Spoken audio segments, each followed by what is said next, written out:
Okay. Go ahead, Steve.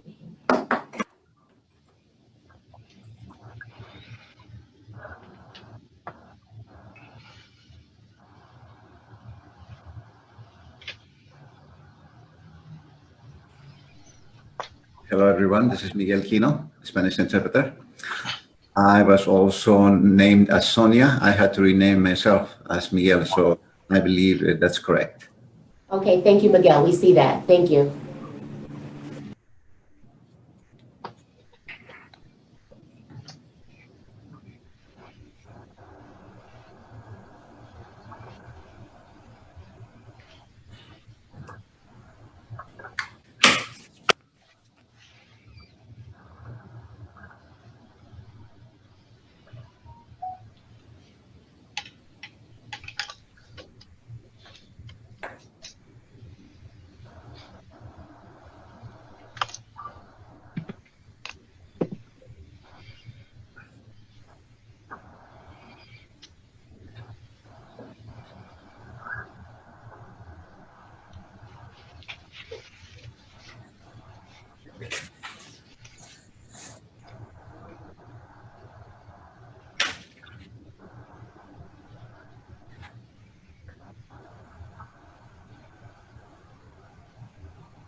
Just one more update. The magistrate is stating that we'll give it till 9:10 to begin, just to allow a couple more minutes for those that pre-registered to sign in.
Okay, good morning again. We are about to broadcast live, so just making everyone aware, we're about to start the magistrate meeting and we're broadcasting live. Magistrate, Let me know. go ahead. Okay. Good morning, everybody. This is a code enforcement hearing for the city of North Miami. Today is September 29th, 2020, and I am Jose Smith, the special magistrate assigned for the cases this morning. The special magistrate is empowered under the Florida statutes and the North Miami Code to hold code violation hearings.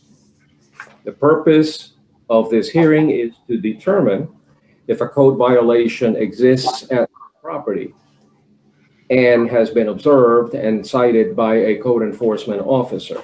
If the city is not able to prove its case, then I will dismiss the case and you won't have anything to worry about.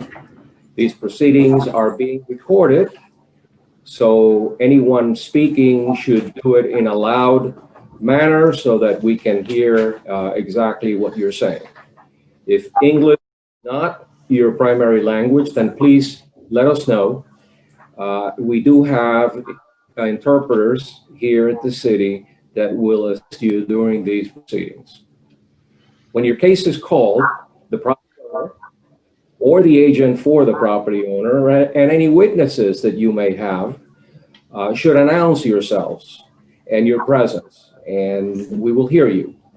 When we ask you to speak, please speak directly into the microphone and say your business or mailing address and your relationship to the property.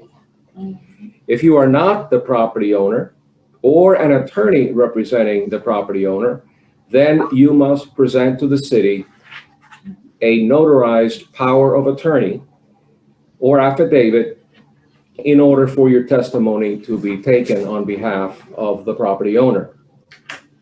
For new cases, you will be asked for the record if you're aware and understand the violation that is being heard today, and whether you understand what is required of you to comply with the city code. The city will present its case first, and then the property owner or the violator will be given an opportunity to testify on their behalf, to bring witnesses to testify, and to present evidence and photographs, and to cross-examine the city's witnesses. Following the case presentations, I will issue findings of fact, and if I find that the appeal has merit, I will affirm, I will deny the city's request, and I will find in your favor. If I deny the appeal, then you may be assessed cost and also the fine for that particular violation. We're going to be dealing today with violations or ticket appeals under the city code. If I find sufficient cause to postpone the enforcement or to postpone the case, I will continue it and you'll have another opportunity to come back. If you do not agree with my findings of fact or my rulings, then the property owner may appeal the order that I enter to the circuit court. An appeal must be filed within 30 days of the date of the execution of the administrative order to be. In accordance with Florida law, if a person decides to appeal any decision made by the special magistrate with respect to any matter considered at these proceedings, then the person will need to have a transcript of the proceedings. This record includes the testimony and evidence upon which the appeal is to be based. The cost of obtaining the verbatim record shall be the sole responsibility of the applicant. And it is recommended that the person who plans to appeal should provide their own court reporter at the proceedings. The code requires that for the city of North Miami to prevail in prosecuting a case, the city shall present evidence of the violation. And if the city prevails, there will be a cost assessment of $100 per case. Once the city records and an order, once the city records an order, imposes a fine and authorizes a lien against the property, the city will charge additional administrative fees to record and release the lien. So at this point, I am going to go over to the police officer for the administration, not the administration of the oath, but rather for the Pledge of Allegiance.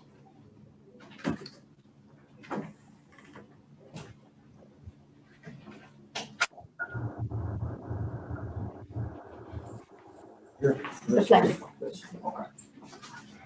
Please stand up and put your right hand over your heart. And just repeat together.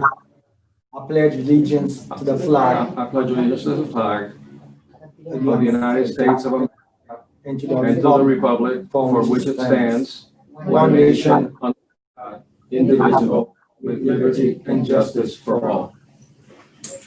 Thank you. Do I turn it over to the clerk at this Yes. point? Yes, sir. Okay. Good morning, and thank you for participating in today's special magistrate hearing.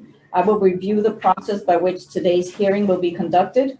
Make sure your device is muted at all times unless you're giving testimony on a case. If you are using two devices to participate in today's hearing, be sure your audio is only enabled on one device. If you are registered in advance of today's hearing, your case will be given priority. When your case is called, your system will receive notification that it has been given access to audio and video so that you may give your testimony. If you did not register in advance and you would like to speak on behalf of a case, when the case is called, I will ask whether there is anyone present on behalf of the property. If you want to speak, please click the raise hand button to be given the ability to speak on the case. Once the magistrate allows you to give testimony on your case, please state your name, property address, and relationship to the property. I will swear in the translators before we begin. The oath will be administered to parties testifying on behalf of each case individually.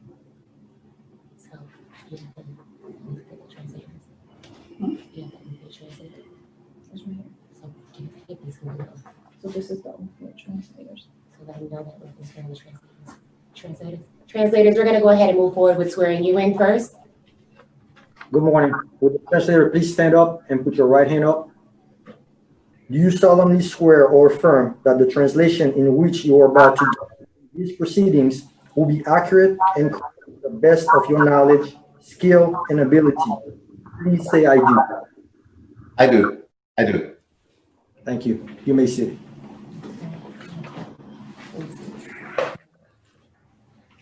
All code officers giving testimony today, please enter the room for the oath to be administered.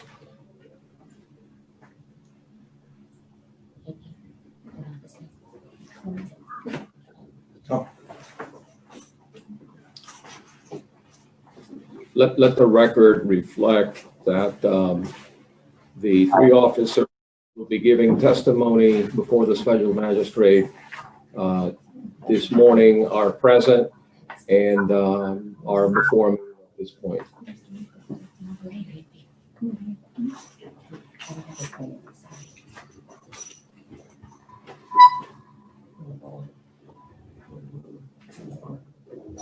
Please raise your right hand.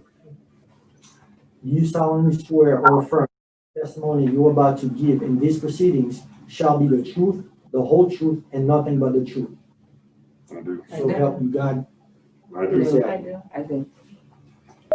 They have been sworn.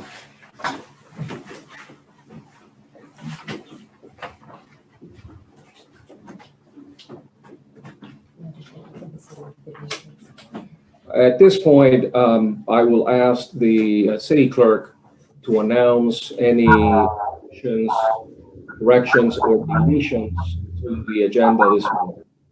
Your magistrate, there are no additions or deletions to today's agenda. Very well. So we are proceeding based on the code provisions dealing with civil citations, which are part of the code regulations of the city of North Miami.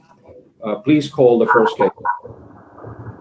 The first case is going to be Rachel Millard, case number CMIS 2020-00011. The property address is 1145 Northeast 135 Street. Do we have somebody here on behalf of the property? If so, please raise your hand.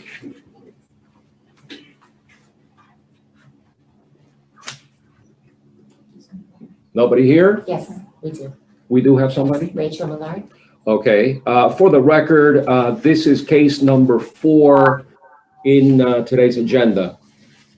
Your magistrate, the city has someone registered on behalf of the property. I'm going to move the person present from attendee to panelist. Very well. So at this point, I'm going to ask the city attorney to proceed with the presentation of the case. City calls Officer Karen Jean Lewis as its primary witness. Present. Okay, we're ready to proceed. Again, this is case number CTMIS 2020-00011, Rachel Millard, property address 1145 Northeast 135th Street. You may proceed. I'm not sure we need to swear in the. The witness. Yes, sir. Okay.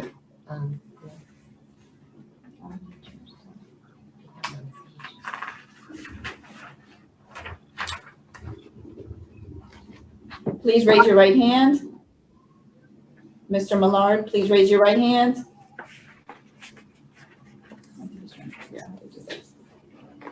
Mr. Millard, can you hear me?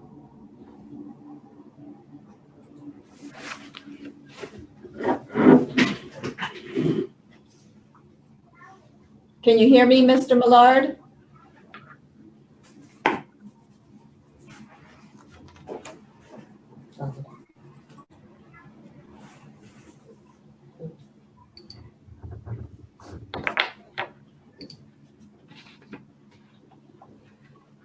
Mr. Millard, are you able to hear the city? Can you chat with us in the box? Okay, hello. I was able to hear, but you can't hear me. You should have a mute button at the bottom of your screen. Unmuted. You need to unmute yourself.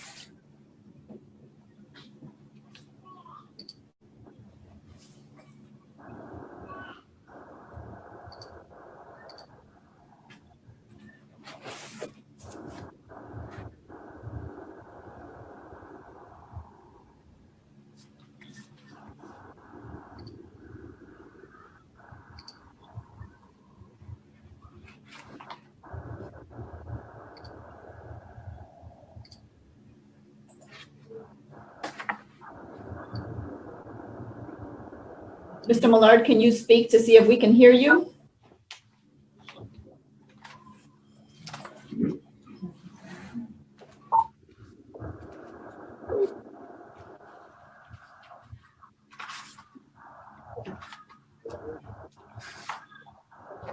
Mr. Millard, can you speak to see if we can hear you, please?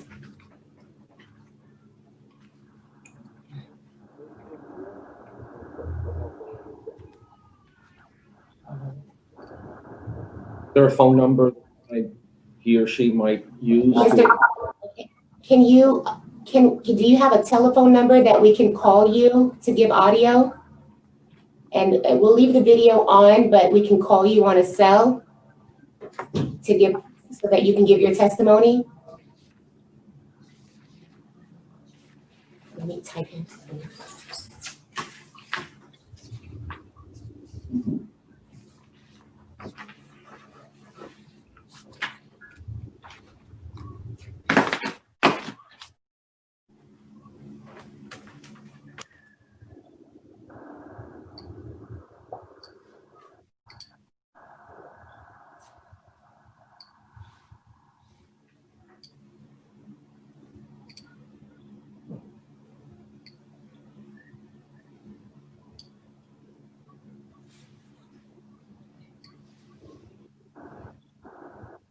Right. Let's, Magistrate, can we maybe, we'll work You with want to this put it one? off, Yeah, go we'll, on to the next one? yeah, Okay. we'll figure out the audio and move to the next Yeah, case. and perhaps somebody might want to give him a telephone call Yeah, we'll do that. if there's a problem with his computer, we can fix it. Okay. All right, we'll do that. That's, Oh, he just provided the phone You said number. to call him. You want to go ahead? we can, okay, he's giving a number. We can try to ring him real quick and see if I Okay. can get him on audio here.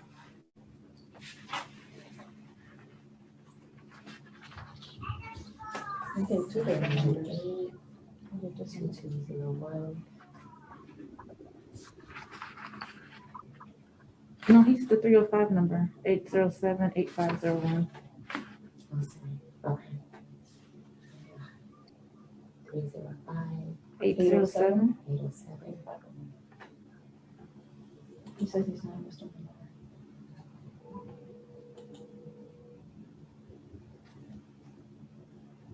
Hello? Hi, Mr. Millard? Hello? Okay. Hi, this is Crystal Patterson with the City of North Miami. We can hear you now. How you do? Okay, I'm gonna go ahead and, your audio is gonna be available for everyone on the call to hear, so I'm just gonna put the phone in the center of the room. Okay, great. Thank you. Sir, can you please raise your right hand so I can administer an oath to you? Do you Yes. solemnly swear and affirm the testimony you're about to give on these proceedings shall be the truth, the whole truth, and nothing but the truth? So help you God. Please say, I do. I do. Thank you.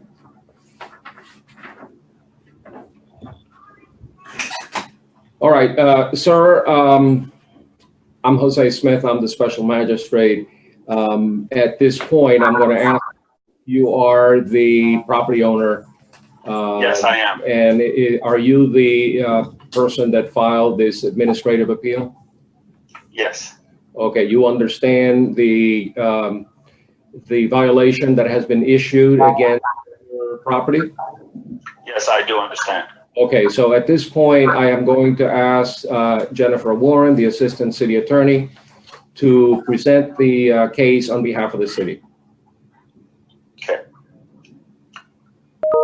Thank you. Can I get the witness to please state your name and job title with the City of North Miami for the record? Good morning. My name is Karen Jean Lewis, and I am a code compliance officer with the City of North Miami. Thank you, Ms. Lewis. On or about April 16th of 2020, did you issue civil violation ticket number 13365 to Rachel Millard and Rem Emmanuel Millien? Yes.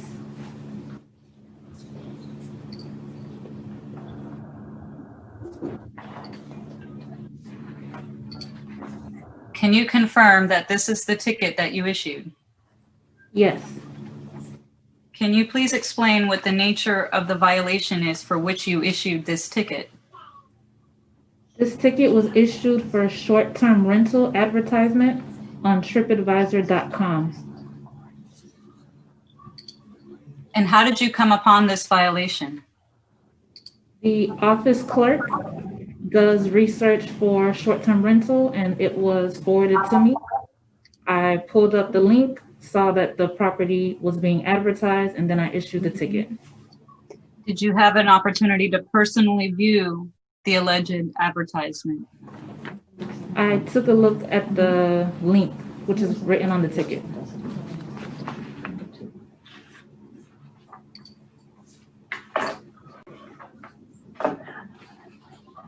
On my share screen, can you confirm that this is the short-term rental advertisement for which you issued your civil violation ticket?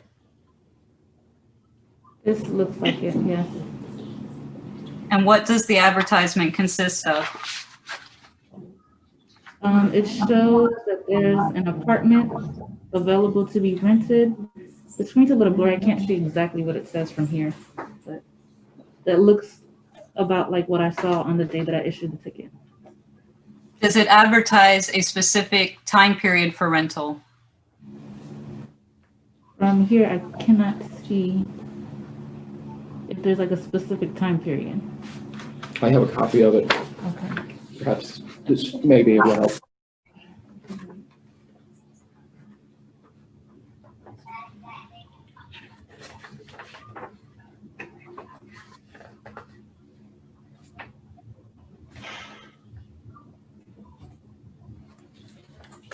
Can you repeat the question, please?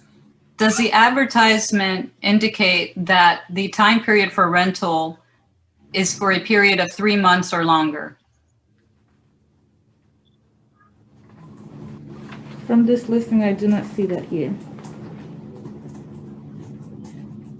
No.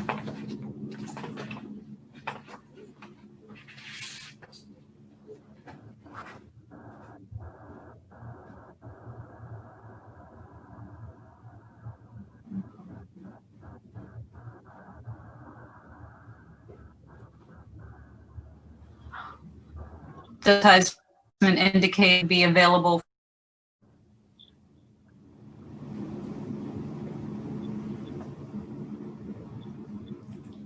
No, I do not see that. Are you familiar with the website tripadvisor.com? No.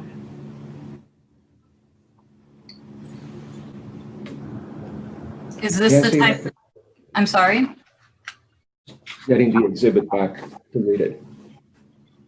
Is this the type of website that is customarily used for long-term tenancies?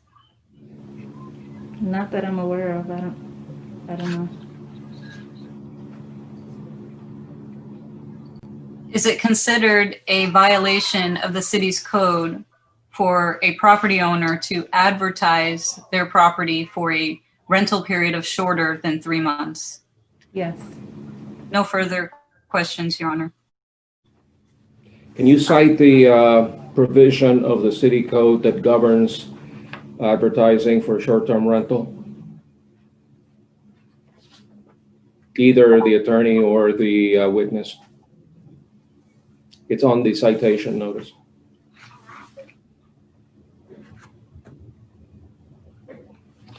I have it in front of me, Here. sorry.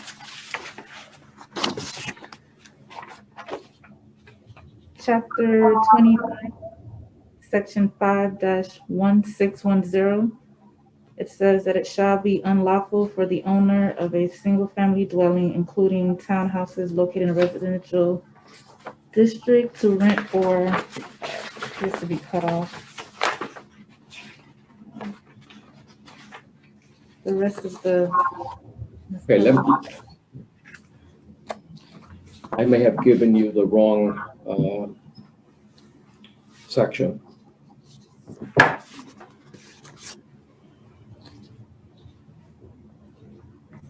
It says, any advertisement that promotes the occupancy or use of a single-family residential property for a period of less than 3 months as prohibited by Section 5-160 of the city's land development regulations is prohibited.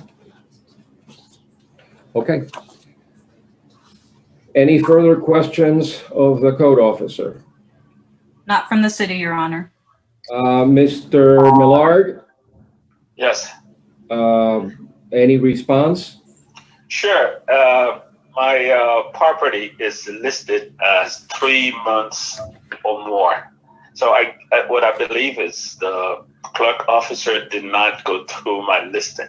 They only saw my property listed and advertised in TripAdvisor. But I do respect and I follow the rules of City of North Miami. No less than 3 months. So my property is registered and listing in TripAdvisor for 3 months or more. Where in the platform do you show advertising for 3 months or longer? Well, when you go through on the calendar, in the platform calendar, it will tell you time, stay, and it tells you it's the platform designed for this 3 months or less. I don't see it. I'm looking at the TripAdvisor. I have the TripAdvisor listing, which is an exhibit in your case, and I don't see any time restriction. Can you show it to me? There is a time restriction. Where is it? There's a time restriction. Can you show it to me? I sent that. They when I appealed, they asked me to send that page, and I did. I sent it. I emailed it Does anybody have to it? this. I emailed it, and let's say you go to my, if you go to my listing page, and then I have that restriction, 3 months or more, not less. 3 months or more. Yeah, but no less than the that. problem I have is I don't have that in front of me. Well, yeah, it's 3 months or less. I sent an email because I was asked to send an email to send a proof, and I sent it. I sent that email. I CC it to, I sent it to Karen Jean Lewis, to Officer Karen Jean Lewis, and I CC it to another officer. I mean, not another officer, supervisor or so. Well, all of short-term rental, Airbnb, they are all for 3 months or more, not less. And I do advertise, but not for less than 3 months. did you rent the property? And then at that time, I wasn't. The property was not even rented because of the COVID, and the snow. It was in April, and we were in the middle of COVID, and nothing.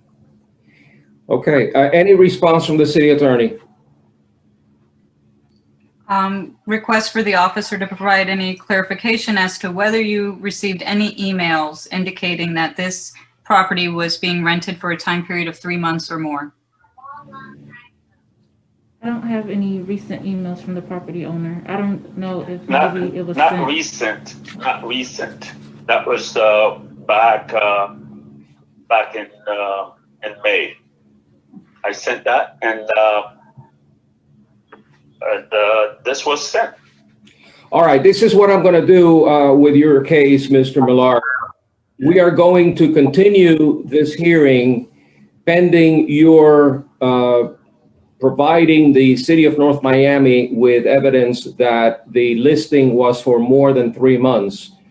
If you fail to provide that evidence to the city, then the code enforcement officer will bring the case back at the next regularly scheduled meeting for determination. But unless I see proof that you intended to rent the property for a period greater than 3 months, unless you have proof to that effect, I'm going to find.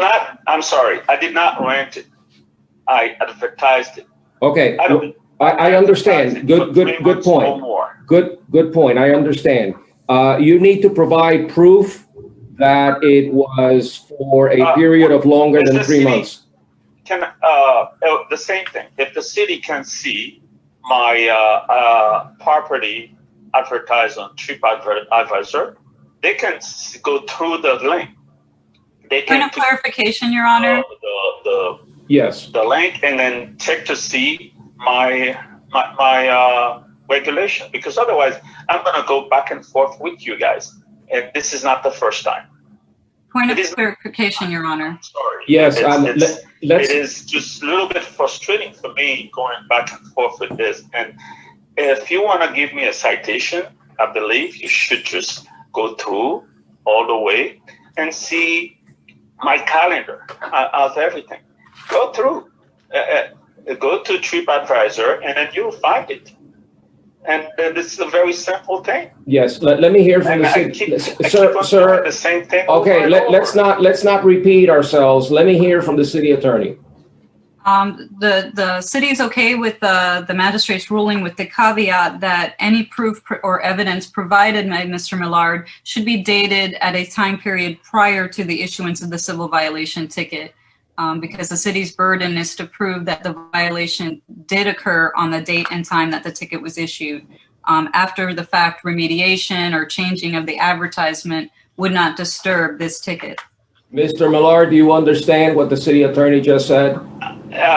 Can you please repeat it again? Go ahead, you do it.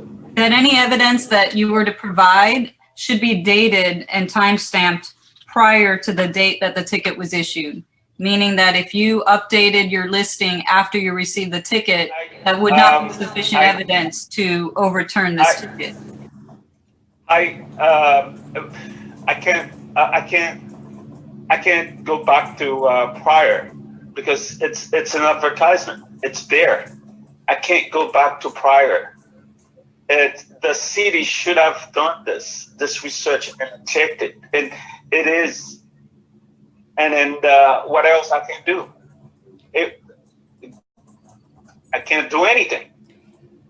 Sir, the advertisement that is before me today is not limited to rentals of more than 3 months. If you cannot provide evidence that you were advertising for a longer period than 3 months, then I have to affirm the violation. That is very unfair because that is not correct. That is not right. Well, I'm giving you the opportunity to demonstrate that But you were advertising for. The city attorney just said I have to provide the prior date before the citation was issued. No, the city attorney is saying that anything after the citation was issued is not relevant. Exactly.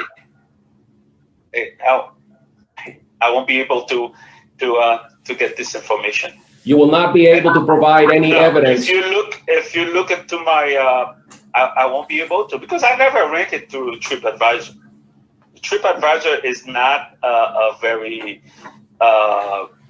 popular site.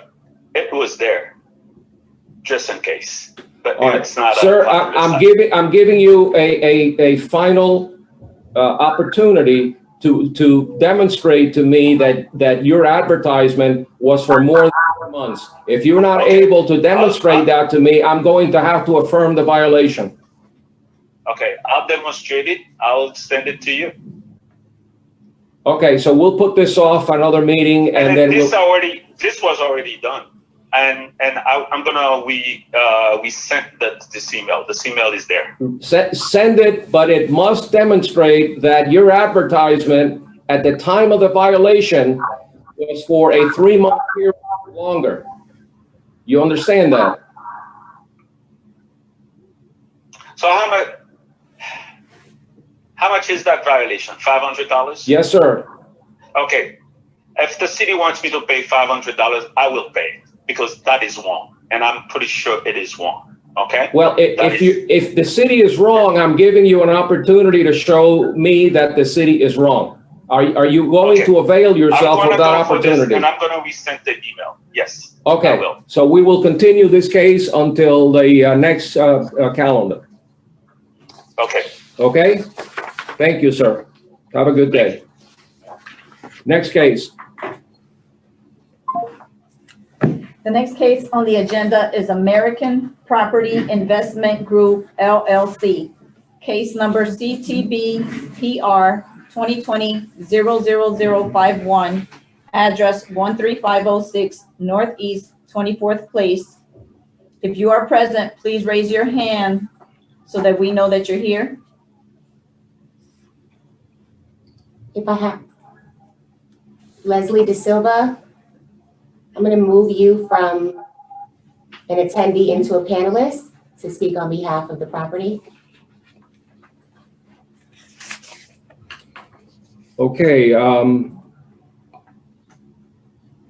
Who's present on behalf of American Property Investment Group? I am. I'm the owner. Let me give it to you. Okay. What is your name? My name is Leslie Da Silva. Okay. Please raise your right hand to be sworn.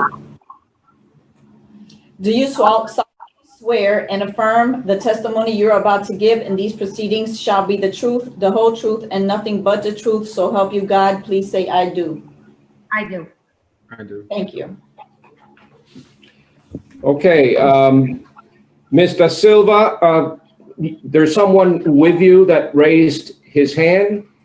Who is Yes. that? It's my son. I'm a witness. Okay. What is your name, sir? My name is Julian Becker. Julian?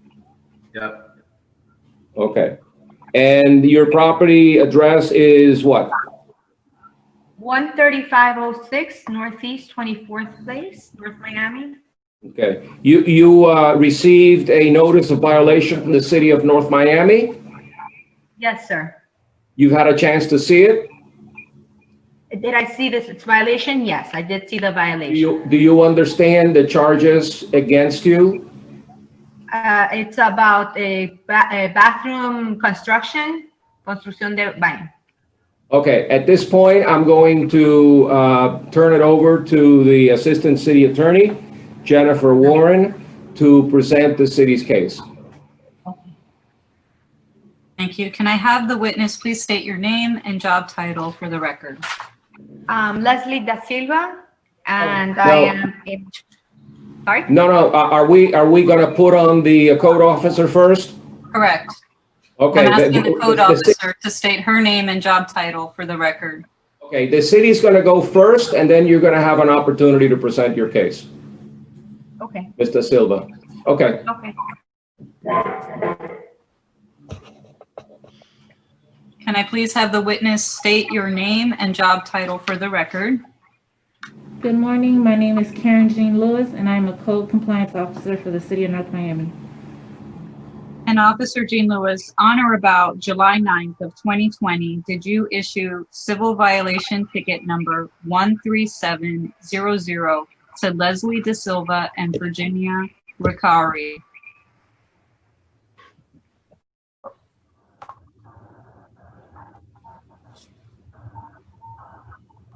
Were you able to hear me, Officer Jean Lewis? Yes, I Did you did. issue ticket on July 9th? Did you issue civil violation ticket number 13700? You need to Can you share answer your out screen, loud. please? There you go. Are you able to see my screen? Yes. Are you familiar with this ticket? Yes. Did you issue this ticket? Yes. Can you please explain what the nature of the violation is for why you issued this ticket? I received the complaint in reference to work being done at the listed property, 13506 Northeast 24 Place. And upon arrival, I noticed there was a box outside that showed I believe it was a toilet. There was construction material. There was a saw outside. As I was approaching the property, someone went in and closed the door, and I was unable to make contact with them, so I issued the ticket for work without a permit. And what part of the city's code did you issue the ticket for? What was the violation for? 5-32. And is that for building without a permit? Yes. Were you able to take pictures of the items that you stated that you saw? Yes. Can you confirm that this photograph that is on my screen and is dated July 9th, 2020 was taken by you? Yes. What is shown and depicted in this photograph? In the picture, you will see construction material located outside. There's a box, it says Glacier Bay, which manufactures restroom, like toilets and things of that, sinks and things like that. I believe there's another picture where you'll see the saw or the setup for whatever they were cutting or working on.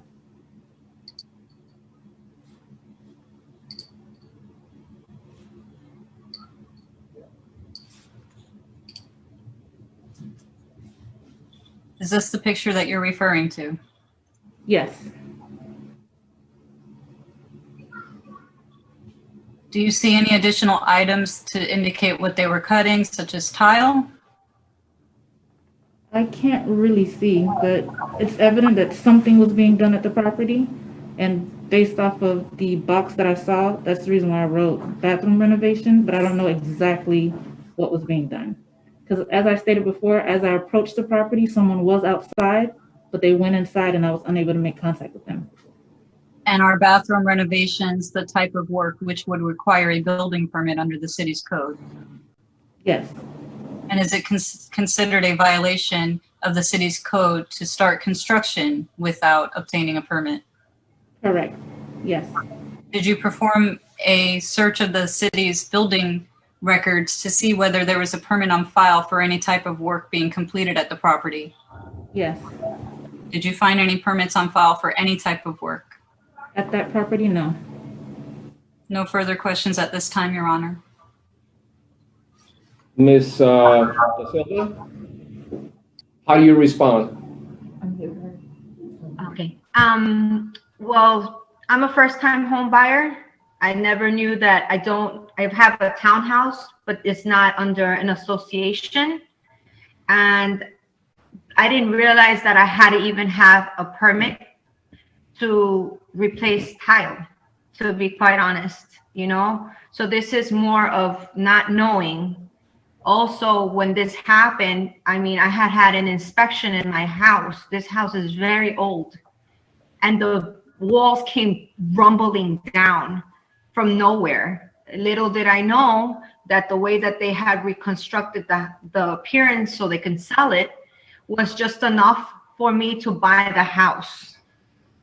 I didn't know that the showers had been basically glued on with some type of tile adhesive. I'm sorry to go into it so much, but it's an adhesive that's not strong enough to hold the type of tile that is like really, really big. And it just came crashing down completely.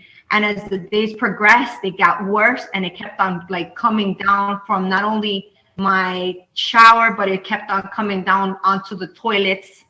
It crashed into my toilets, and at that moment, I didn't have money. And due to this whole COVID thing, when I finally got the opportunity to get people to do this, to fix a shower, it's like almost impossible. And due to as a therapist, one of my clients' husbands, you know, did me a favor to fix the situation because I needed somewhere to like get, you know, basically like this fixed, you know, and my house is very, very old. And I didn't know about all the, you know, all this stuff about the inspection or the permits due to the fact that I mean, I'm a homeowner, but I mean, I'm new to this, you know, and also, like I said, I didn't know that I had to run through like a permit just to change tile, which at that moment, I didn't know. I really didn't know. So now what I'm trying to do is just basically appeal this, because if I could have another opportunity, knowing now that everything has to be through the city, I had no idea. And as a matter of fact, it was my son and my cousin who's showing there. I don't know why she can't, they heard it crashing down when the tile started coming down from my bathroom. It just came down, like just imagine if someone's in the shower and these big, huge tiles come rumbling down. You said you did an inspection before you bought the property? Yes, sir, I did. I did do an inspection. And the thing is that they have, I'm sorry. No, I want to know if an inspection was done, didn't it reflect the condition of the bathroom? No. As a matter of fact, they have different prices, okay? And some of them, they use this laser for mold and I don't know what, you know, and I'm a single mother trying to buy a house, you know? And I had the opportunity to buy one, and I'm trying to keep my cost as possible so that I can buy this house. And if I would have known the condition that this house is in, I mean, it's like, I'm not even exaggerating. Like there's plaster, like, or whatever that's called, that white stuff everywhere. I didn't know this stuff until now. And having this happen, like, I'm stuck. I'm like, here, I got, you know, one of the things that also has happened is that I'm without work. I got COVID during this time. I'm without work, and I'm trying to get I'm trying to have a shower, you know, I'm trying to go into my bathroom, and I'm scared to even like walk around this house now. And the inspection did not tell me that this is that this can happen. The walls fell. Okay. Madam City Attorney, any cross or any response? No, Your Honor. Unfortunately, the homeowner is admitted to the violation in her testimony, so there's no need for us to question.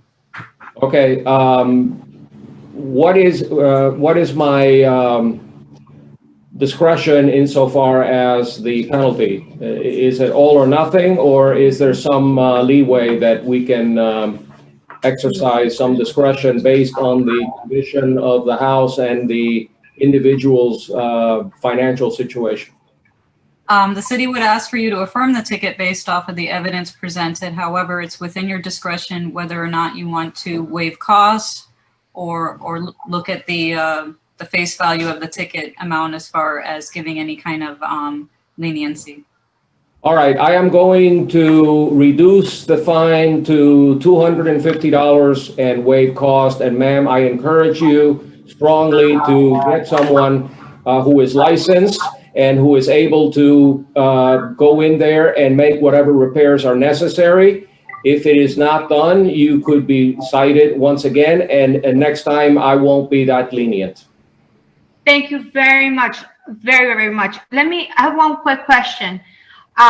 So anything, I mean, at this point, I don't even know, like everything that I have to do change wise, everything like paint, like I have to do so many things. Everything has to be done through the city. You need to get a contractor to come to the city with plans and get a building permit from the building department in order to do the work that is necessary to restore the house and make it safe. Okay, so all right, so this is like I'm sorry, Spanish, English. One project at a time. I can't afford everything right now. I've been without work seriously like 6 months. You know, I'm a massage therapist, so the first person that they let go of was you need to discuss that with the building official, the building department, as to what is required, what can wait, and what needs to be done right now, because the building department can declare your house an unsafe structure, which would be a worse situation for you. Right. Okay, so I'm paying the permit $250. I'm sorry, the citation $250, and I have to start getting a contractor to come into the house, and I have to start from the top going down, from like the ceiling down. So I'm gonna start getting. Okay. Whatever you need to do, you need to come to the city with a general contractor or an architect or an engineer to get any work done legally. To the house. Got you. Thank you very much. And You're welcome. Pay it. And this ticket, I pay it. Go to the city. Where do I'm sorry. I'm a little nervous here. Madam Clerk, what does she need to do to comply with my ruling?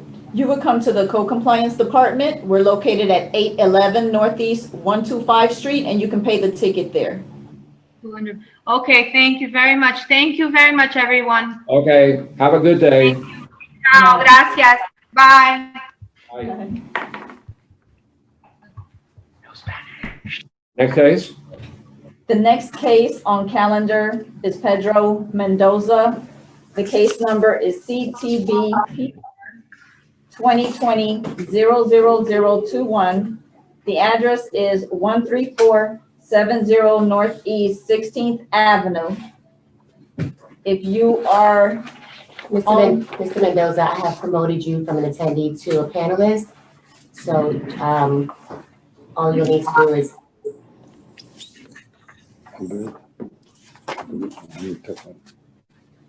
You're good. Sir, I'm going to administer the oath to you. Can you please raise your right hand for me? Do you solemnly swear or affirm the testimony you're about to give in this proceeding shall be the truth, the whole truth, and nothing but the truth, so help you God? Please say, I do. I do. Thank you. Mr. Mendoza, what is your relationship to the property in question? Well, good morning, Your Honor. My name is Pedro Mendoza. I'm making a special appearance as the property owner for 13470 Northwest 16th Avenue. Did you receive the violation notice in question? I comprehend your words, but I do not understand the violation. Okay, did you get a violation? I received a notice on my door a couple of days ago, yes. Okay. Do you understand the charges against the property? Again, Your Honor, I understand your words. I do not understand the violation. Okay, you're being charged with doing illegal construction at the residence. Do you understand that? Once again, Your Honor, I comprehend your words, but I do not understand the violation. Okay, very well. Let's hear from the city attorney and the,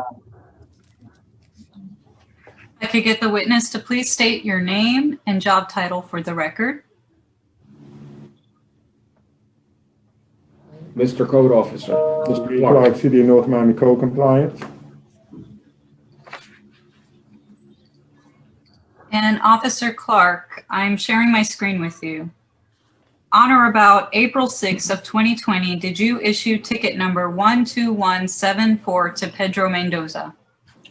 Yes, Can you confirm that the ticket on my screen is the ticket that you issued? yes, it is. Can you explain what the nature of the violation is for why you issued this ticket? We actually erected a separate building on the property in question. And how did you find out about the violation? Found out the violation in passing on my daily routine checks in my zone. And while doing your daily check, what did you witness? I witnessed a second structure being built in progress. Actually was quite along pretty well as far as the building completion, all the way to minus the roof structure. It was already erected when I saw it. And did you have an opportunity to take any photographs of the violation? Yes, I'm again sharing my screen with you. Can you confirm that this photograph was taken by you? yes. What is depicted in this photograph? A second building on the property being erected. I'm going to move the screen up. Is this a structure that you're referring to? Yes, And is the construction of a building structure the type of work which would require a building permit in the city's code? yes, Did you perform a search of the city's records to ascertain as to whether or not there was a permit on file for the construction of this structure? yes, and there was. On the day and time that you issued this ticket, there was no permit on file for this structure? Correct. No further questions at this time, Your Honor. Mr. Mendoza, you've had a chance now to see the pictures that have been put into evidence, reflecting what appears to be an addition or a second structure to your house. What is your response? Your Honor, before I continue, are we able to cross-examine? Yeah, but my question to you is, what is your response to the to what you witnessed in those exhibits? Well, if I'm going to give some testimony here, Mr. Court Enforcement Officer, I believe, Wayne Anthony Clark, issued a citation regarding some code of North Miami 5-32, which says it shall be unlawful to start any construction in the city without first obtaining a permit, which shall prominently be displayed on the premises of property and paying the required fee. Now, this is dealing with Article 5, which is part of a larger article. And at the beginning, it states 5-3, the adoption of the Florida Building Code, which says that it shall be the building code for the city. So making some cross-reference to the Florida Building Code 2020, I'm looking at Chapter 1, 102.1, where there's a conflict between a general requirement and a specific requirement. The specific requirement shall be applicable. Reading down there on 102.1.1, the Florida Building Code does not apply to, and no code enforcement action shall be brought with respect to zoning, land use, owner specifications, which do not pertain to and govern the design, the construction, the erection, the alteration, the modification, repair, or demolition of public or private buildings that do not pertain to enforcement of the Florida Building Code. I'm dealing now with exemptions as well. 102.2, building. The Florida building structures and facilities are exempt from the Florida Building Code Further exemptions shall be determined by the legislature or provided by law. I'm going to the Florida State Constitution here, Section 2. All natural persons shall have the right to acquire, possess, protect property. Section 9. No person shall be deprived of life, liberty, or property without due process of law. Section 10. Prohibited law, no bills of attainder, ex post facto law, or law impairing the obligation of contract shall be passed. The U.S. Constitution reasserts this basic right, 14th Amendment, Section 1. No state shall make or enforce any law which shall abridge the privileges or immunities of the citizens of the U.S. The state shall not deprive any person or life, liberty, or property without due process, nor deny any person within its jurisdictions the equal protection of the law. So right now we're dealing with something called business situs or situs, which is the location of a crime or a business.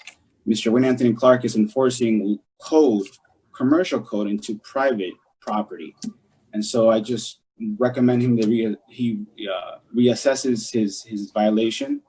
And I motion the magistrate to dismiss with prejudice for failure to state a cause of action for which relief may be granted.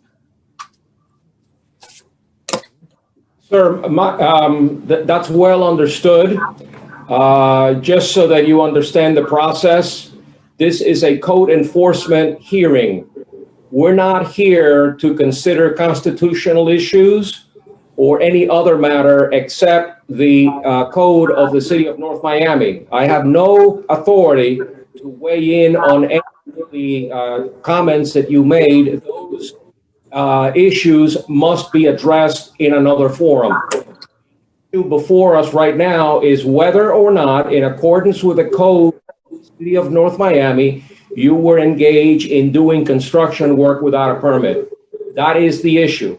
You need to address that issue and leave all of the constitutional issues to another forum, not this one. Were you doing North Miami without a permit? Yes or no? The municipal code has to be in accordance with the state constitution. It's the supreme law. So the only way you're not hearing me, sir. You're not hearing me. Were you doing work at your residence, building work, without a building permit? It's that simple. Yes or no? Your Honor, under general counsel, I invoke my Fifth Amendment to self-incrimination and respectfully decline to answer your question. Okay. So no rebutting evidence to the charge.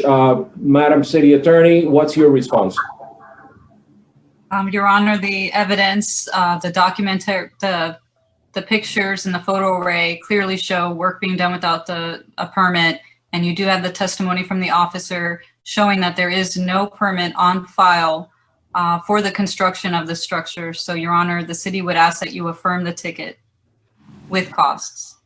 All right. My ruling is that the appeal is denied. I affirm the ticket and assess costs against the property owner. Next case. Thank you, Your Honor. The next case on the agenda is Christopher P. Sanger, case number CTSTR 2020-00009, property address 2076 Northeast 121 Road. Anybody present? Yes, yes, Special Magistrate. I just gave access. Good morning, Your Honor. Attorney, can you confirm whether or not the property owner is on the call? The property owner is not on the call. I'm here as counsel. Okay, Mr. Marrero, please state your name and your position with regards to this violation. Good morning, Your Honor. I'm Mickey Marrero from the law firm Burkhardt, Riddell, Fernandez, Larkin, and Tapinas, here on behalf of the property owner. Okay. You've had a chance to look at the violation? Well, Your Honor, just before we continue, we received the notice of hearing. My client asked me to appear. I had asked, all I have is a ticket. I had requested from the city last week to provide me, because we just got the notice, and then we appealed it. I requested for all supporting documentation. All I have is the ticket. So I don't know if there's anything else on file, but it has not been provided to me. So all I have seen is a ticket. for a date that my client says he or nobody else was there. All right, well, we'll get to that. We'll get to the merits. I just wanted to know whether you had notice of the violation. We have notice of the violation. Okay. And was your client provided notice of the violation? Yes. Okay. Let me turn it over to Ms. Warren to present on behalf of the city. Good morning, Your Honor. Just point of reference for this particular case, the city has two witnesses. We have the lead officer, who is the code officer issuing the ticket, as well as the police officer who responded to the property. So can I get the first witness to please state your name and title for the record? Good morning. My name is Karen Jean Lewis, Code Compliance Officer for the City of North Miami. Thank you. And Ms. Lewis, I'm sharing my screen with you. Can you confirm that on or about July 9th of 2020, you issued ticket number 13776 to Christopher Stander and Douglas Griffith? Yes. What is the nature of the violation for why you issued this ticket? This ticket was issued for short-term rental. I received a copy of the police report from the North Miami Police Department where two officers responded to a call at that property. Upon receiving the copy of the police report, I proceeded to issue the ticket.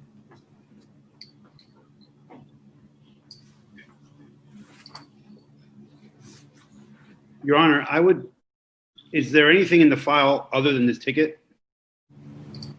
Yes, there is.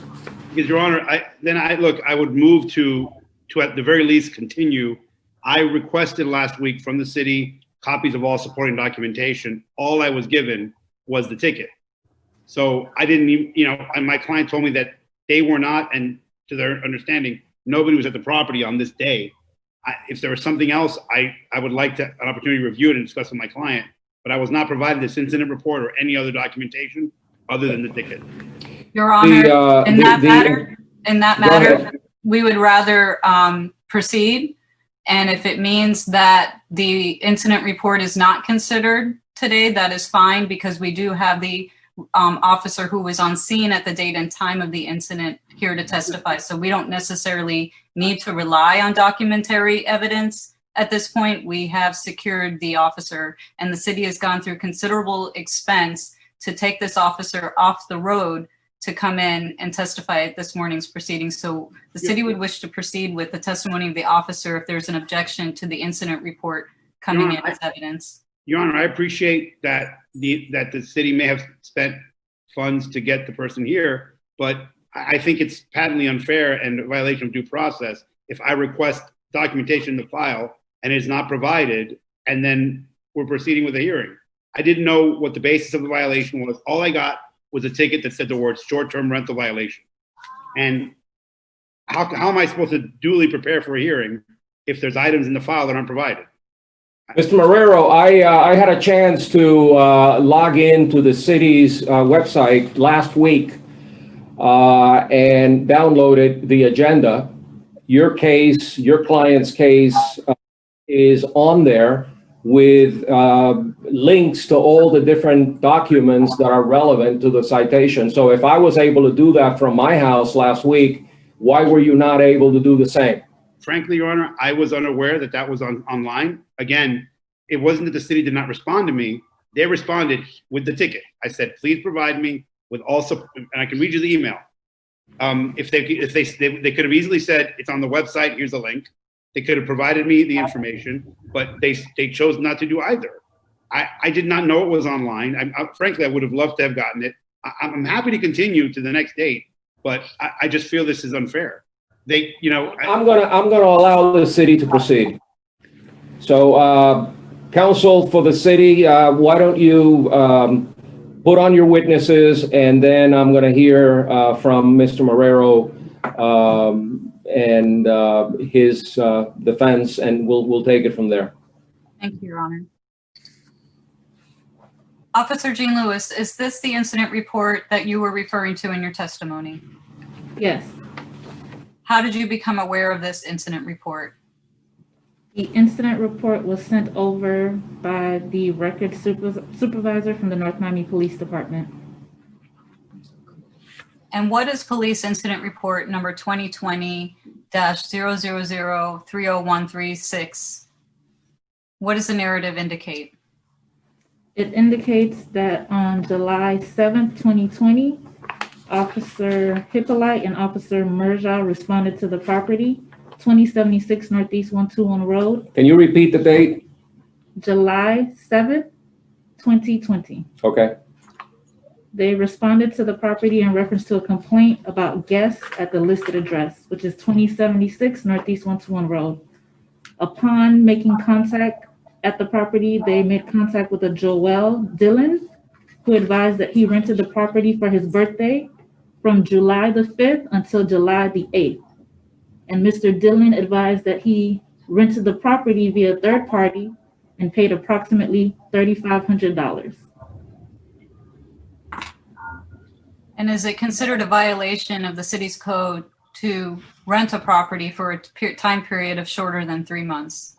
Yes. And is this the basis for you issuing the ticket? Yes. No further questions for this witness, Your Honor. I believe the bulk of the city's questions will be for Officer Hippolyte. Okay. How did you effectuate service, Ms. Jean-Louise? What process did you use to serve the property owner? Upon issuing the ticket, a copy of the ticket was posted to the property with a timestamp photo taken, and another copy was mailed to the property owner using the mailing address listed on Property Appraiser. And when was that? When did you actually issue the violation and posted it? I see that reference. Give you the date. The ticket was posted Thursday, July 9th, 2020 at 2:52 p.m. Okay. Call your next witness. Could I cross-examine, Your Honor, the witness? Absolutely. Go right ahead, Mr. Marrero. Ms. Jean-Louise, could you take a look at the violation, please, that you issued ticket? Right above the box where it says short-term rental violation, can you read to me the section that starts with this summons?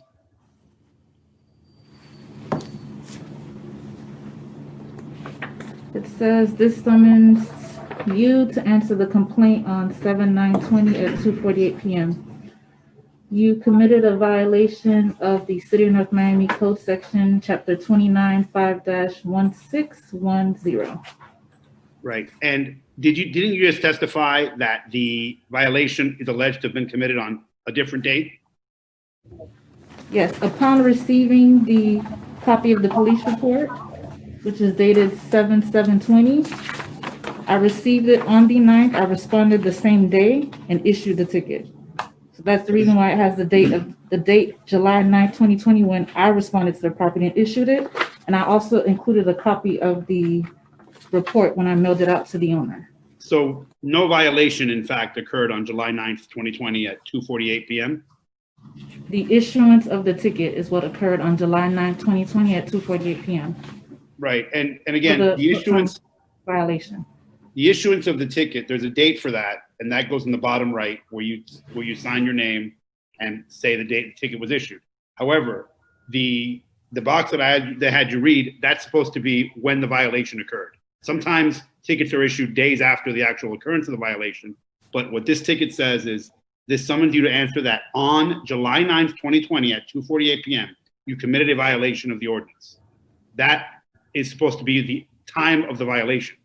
So again, Your Honor, my client reviewed this and advised me that nobody was at the property July 9th, neither him nor anyone, nor his tenant.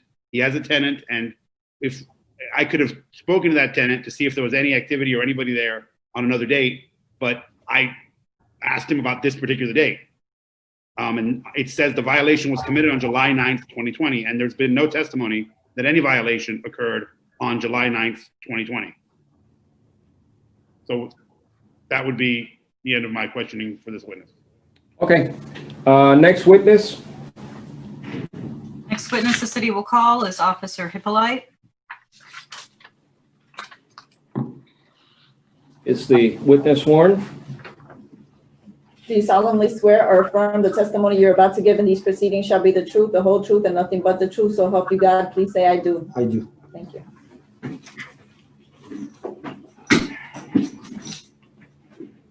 Can I get the witness to state your name and job title for the record? Good morning, Officer Hippolyte, officer with the City of North Miami, ID number 420. And Officer Hippolyte, on or about July 7th of 2020, did you respond to property address 2076 Northeast 121 Road? Yes, I did.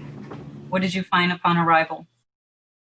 On July 7th, 2020, about 1400 hours, I responded to San Souci gated community, which is a community that I patrol. Made contact with some residents who were complaining about vehicles speeding down the road, and also numerous luxury vehicles seen at a known short rental property. I responded to 2076 Northeast 121 Road and observed several luxury vehicles parked in the driveway and some noise coming from the back of the residence. Myself and Officer Merja knocked at the door and made contact with a white Hispanic male, or I'll say white male, Joel, who was identified as Joel DeLone, who advised that he rented the property to a third party and he was there for his birthday. He provided his birthday as July 6th. He rented the property for 3 days and he paid a total of $3,500.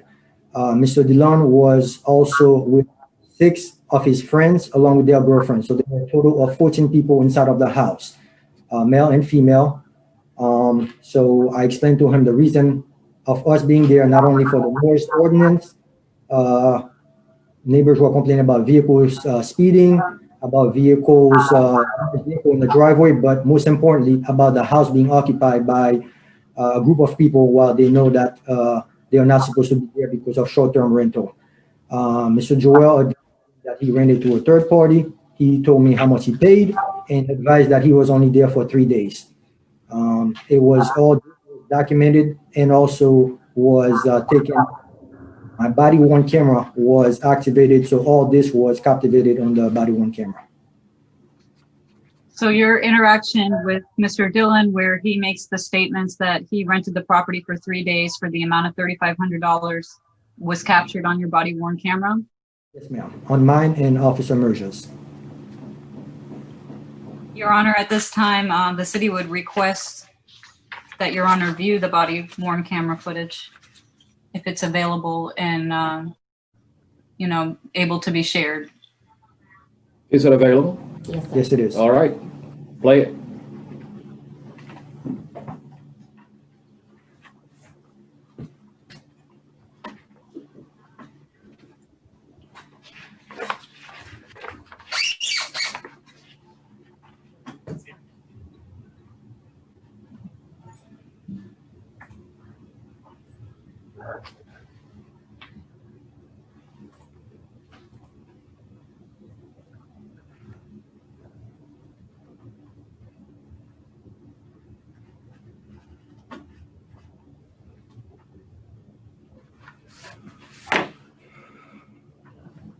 Let me know when you're ready.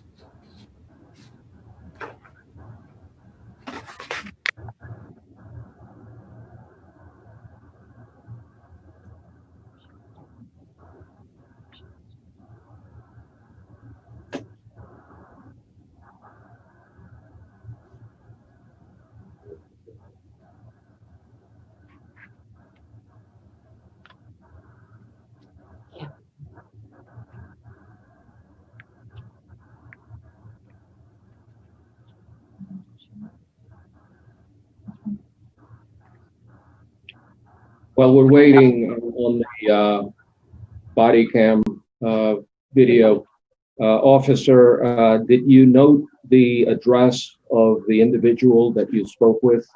Yes, Yes, sir. What is his address? I'm checking on my report. It was an address up in Massachusetts. The address provided was 664 Western Avenue in Boston, Massachusetts. We're ready, Special Magistrate. All right, go ahead.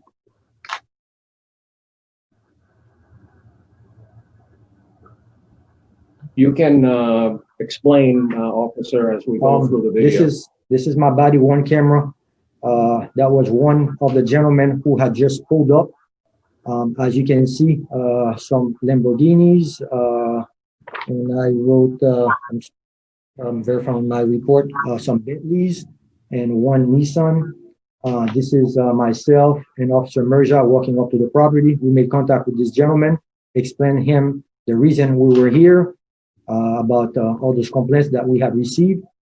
And he will be leading us to Mr. Dillon, or who was inside of the property.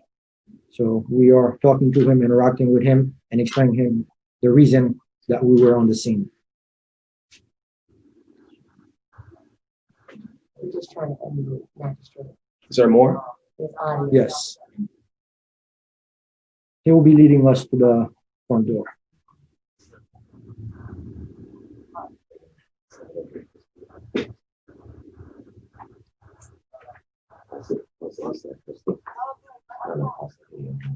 Sorry, we're just gonna fix the audio, Special Magistrate. Yes. Give us a moment. Go ahead.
Are we on?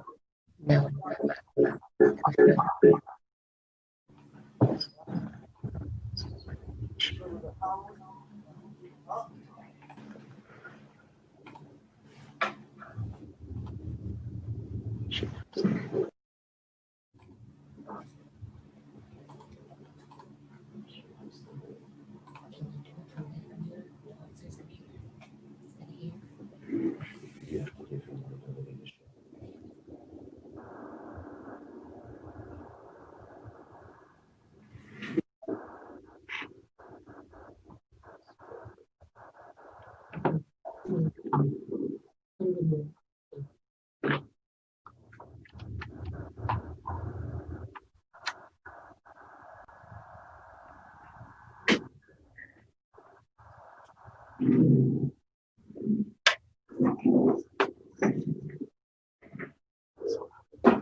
First one goes.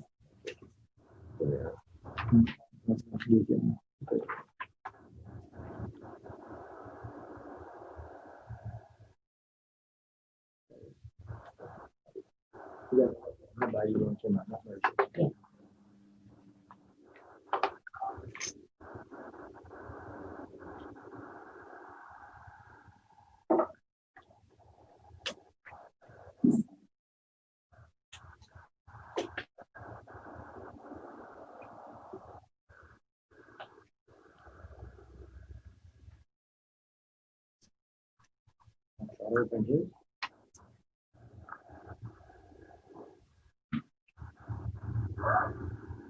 This will be the same thing. Just for this.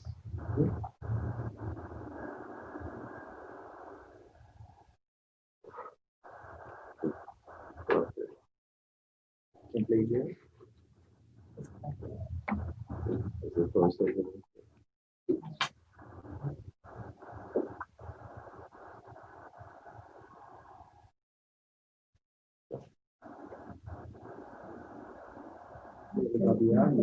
I would explain. No. Well, if the video's not available, then he can explain what he heard and what he saw.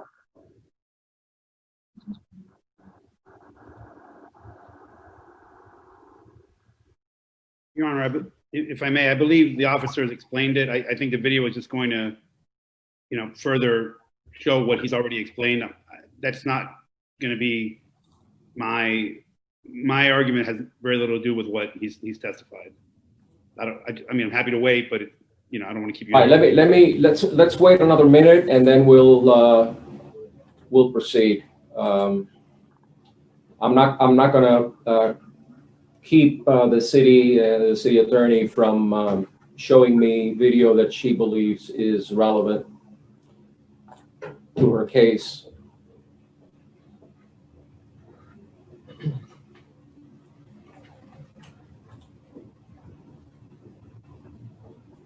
There we go.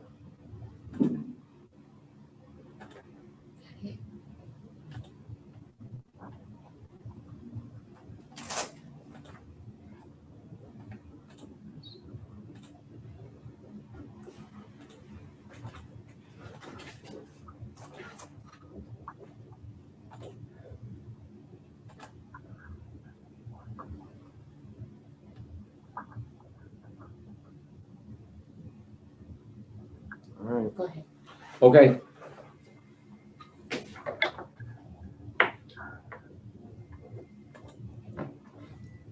Can't do anything about the sound right now. There's no audio.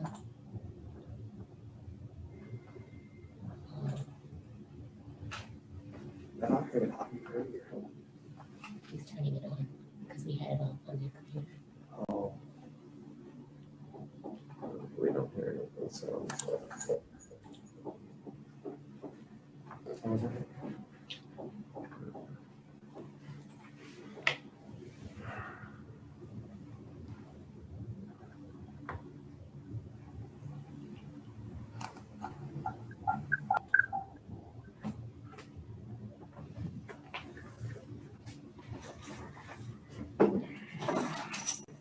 No audio?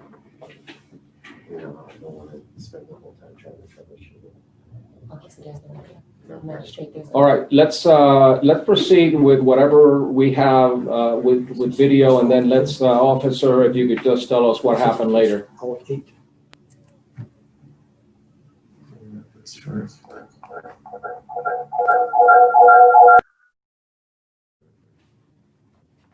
No audio? All right. why don't you narrate for us what happened as you were there witnessing the situation? The male I was speaking to was the last one seen driving. We spoke to him, and he led us to Mr. Dillon, who is the male with the white tank top on the left with a full beard.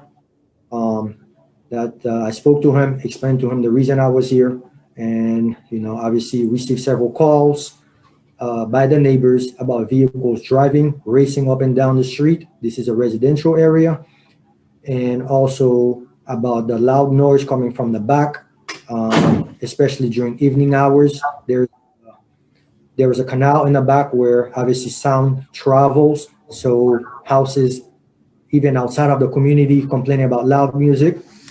And we started talking about the rental property. Spoke to him about the rental property. I explained to him that he told me that he rented it to a third party. I pulled out my notes, and that's me taking information from him. I explained to him that he was not in trouble with the city, because if he paid for services, he's there. I'm not kick him out. I'm not here to evict him. However, if he would please provide me with the information how he rented the property. He explained to me that he rented the property to a third party. From or to? I'm sorry, from a third party. He didn't have the information with him. Let me share 664 Western, like Western or Western? Okay, Western Ave in Boston. Yeah. What's the zip code? 01905. A phone number for you? 857 452 0943. And when did you arrive here? Sunday, I believe. Sunday? So you are here from Sunday to Tuesday, to Wednesday. Okay. How you doing, man? Good. Not rentable. It's a good guest. Guest of Jamie. Yeah, guest of Jamie. We deal with this all the time. Don't worry about it. Listen, you guys are no problem. Yeah, they came last night. What did they call for right now? They said we was loud or something? Whenever this property is occupied, and again, when I'm done, I will speak to you guys. Whenever you guys see something on the rental property, on what you call that app, Airbnb, if it says North Miami, don't rent it. Because whenever there's a new face, we know about it. Right. Okay, so like I said, what you are saying right now is every time somebody comes here, this is what he tells the person. Hey, we are guests of whatever. I don't have that many guests at my house. So like I said, you guys have nothing to do with it. You spend your money. Right. Okay, so when you spend your money, you deserve peace, and you deserve, correct? So you don't want come here and have to talk to. Not after I spend so much money, I don't want to. Okay, exactly. And guess what? If I pay my money, I don't want to speak to the cops either. Okay, so you guys did absolutely nothing wrong. I'm educating you guys. Next time, we want you guys to come here. What's going on? Correct. To do it the correct way. That's it. You go to Miami Beach, it's the same thing. They came in last night. We was in the pool a little late. We might have been a little loud or whatever. They came last night. She said, "Yeah, every time we come, we got to take notes of it. We got to put it on record." See, once there's a car, I know what car belongs on this property. Yeah. When we drive around, we see a different car. Cars, we already know what the deal is. You know what I'm saying? And this doesn't come from us. It comes at a higher level. Above. It comes correct. From so you just got to do your job. let me ask you, what website did you see this listing at? We had somebody order before us, to be honest. It was like a link. Yeah, the thing is, we called a friend of his that owns the property, James. It's a friend of a friend. And he just did us a favor. Yeah, he just did us a favor. He was like, hey, I'll just let you guys stay at my house. Okay. Just give me a little bit of dollars, and that's it.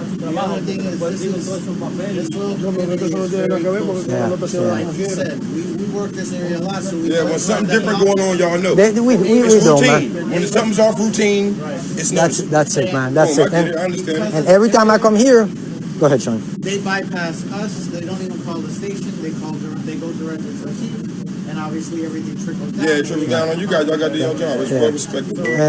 And every time we come here, it's the same thing. The people rented it. You pay your money. So we tell you, we could be in that position. I could be going to Boston and going to an area. I don't know what's legal or what's allowed or not.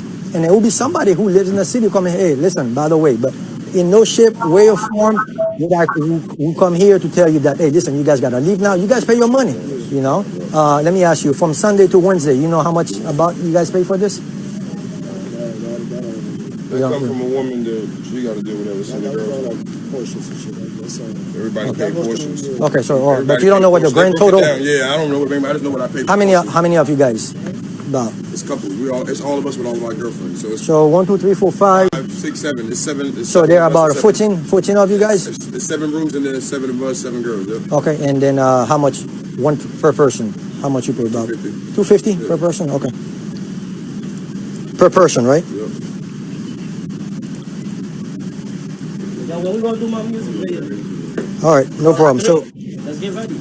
all right, well, you guys enjoy your time. Yeah, do me one. We're going on the boat, man. We finna go enjoy our Okay. day. We won't be here making no noise. Y'all won't get no calls. That's the most important. And then your cars, try to make sure that they all park here because once they start parking here, the motors and other units will be coming here and sighting them and towing them and everything else. So that's it. All right, no problem, man. Hey, you guys, thank you, man. All right, you guys be good. All right, you guys enjoy your time. All right. All right, is that it? That's right. All right. We back on? Yes. Ms. Warren, anything else? Not at this time, Your Honor. Cross-examination? Can't hear you, Mr. Marrero. Sorry, somebody muted me. I wasn't aware. Okay. Officer, just one question, and I appreciate all your time. Were you at the property on July 9th? I was not on the property. However, I do patrol the gated community daily. Was there any violation of this ordinance on July 9th that you're aware of? July 9th, I don't believe so. I didn't write a report. Okay, that's all I have. Okay. Anything else from the city? No, Your Honor, the city rests. We believe that there's sufficient evidence to show that the violation did occur on July 7, 2020, which led to the issuance of a civil violation ticket on July 9, 2020 by Officer Jean Lewis. All right. Your Magistrate, Yes. the only thing that we're requesting. Yeah, you need to speak into the mic so everybody can hear you. And identify yourself again. Code Compliance Officer Karen Jean Lewis. The city is requesting the maximum fine for this violation. Which is? The irreversible, I believe it is for $15,000, which is the maximum fine. Your notice of violation says that it's $500, and since you're proceeding under a civil site process rather than the regular process, Understood. I don't believe that you're entitled to anything beyond that unless the city attorney can point me to any other section of the code that allows me to go above 500. No, Your Honor, the city would ask that you affirm the ticket in the amount of $500 plus court costs. Okay. Understood. Thank All you. right, Mr. Marrero. Your Honor, thank you. I was going to respond as to the amount based on the ticket as well. Thank you for that ruling. Again, Your Honor, obviously there's evidence here to the contrary. When my client received the ticket, and my client is not living at the property, he has a long-term tenant, and there had been an issue here in the past. We've been in touch with that tenant, and that tenant confirmed to us that all rentals going forward would be 3 months minimum. So that's what our impression was, and that's what my understanding was. When we received the ticket, I asked him to speak to his tenant and confirm whether he was there or anybody was there or anything was going on July 9th. He confirmed that he was not there and nobody was at the property of anyone that he was aware of on July 9th. Based on that, we appealed it. The ticket, frankly, it says that the violation occurred on July 9th. Had we gotten other information, we may have been able to avoid this appeal had we obviously been told the correct date. The ticket had the correct date on it. Additionally, I requested any backup documentation explicitly from the city prior to this hearing, and I was given solely the ticket. Again, had the city provided the full documentation, I could have shared that with my client, and either we would have had some sort of rebuttal for what we've seen, or perhaps, again, I'm just saying, because I've not spoken to my client about any of the stuff that was just shown, perhaps withdrawn the appeal had we confirmed what is alleged. But none of that. When did you make the request for the documents? So we appealed this when we received the violation, based on the fact that, and then we were told that the hearings aren't being scheduled. So I basically didn't know if this hearing was going to occur sometime in 2021. So we got notice of the hearing last week. My client provided that to me, and I requested documentation last week. I got a response from that request saying, "Here's the ticket," and I specifically requested any supporting documentation, and none of that was provided. That, again, Your Honor, I'm explaining to you why I have a concern. I recognize, and that's why I asked for a continuance. It's possible that after seeing what I've seen and speaking to my client, if we have no rebuttal for what's been alleged, I could have withdrawn this appeal. But we weren't operating with anything that occurred on any date other than July 9th. We had no incident report. We had no knowledge of anything else. And based on that, unfortunately, we weren't able to properly prepare for the hearing. And that's just, I think, basic fairness. Well, I view the officer's incident report and narrative as part and parcel of the ticket. And having noted that last week the agenda was already online and that your client received this violation back in July of 2020, I think that there was sufficient time to request any backup or any other evidence instead of waiting until last week to do so. So based on all of the evidence that I've reviewed, I am going to deny the appeal, affirm the violation, and assess costs in the amount of $100. So that's my ruling. Ms. Marrero, thank you very much. I would hope that your client is more aware of the seriousness of short-term rentals in this particular neighborhood. Having 14 people in a house over the 4th of July weekend and shortly thereafter with boating and partying is not something that this city can accept. And be cautioned that next time the fine could be substantially greater than $500. So with that said, we'll move on to the next case. Thank you, Your Honor. Thank you. The next case on the agenda is Nodal, case number CTTRA 2020-0000, property address 420 Northwest 134th Street. Mr. Nodal, we have given you access into the panelist view. Just please accept the invitation to unmute yourself and allow for video. This is case number 15 on today's agenda. Raul Nodal, are you present? Yes, I am. Please, for the record, let me have your address. 420 Northwest 134th Street.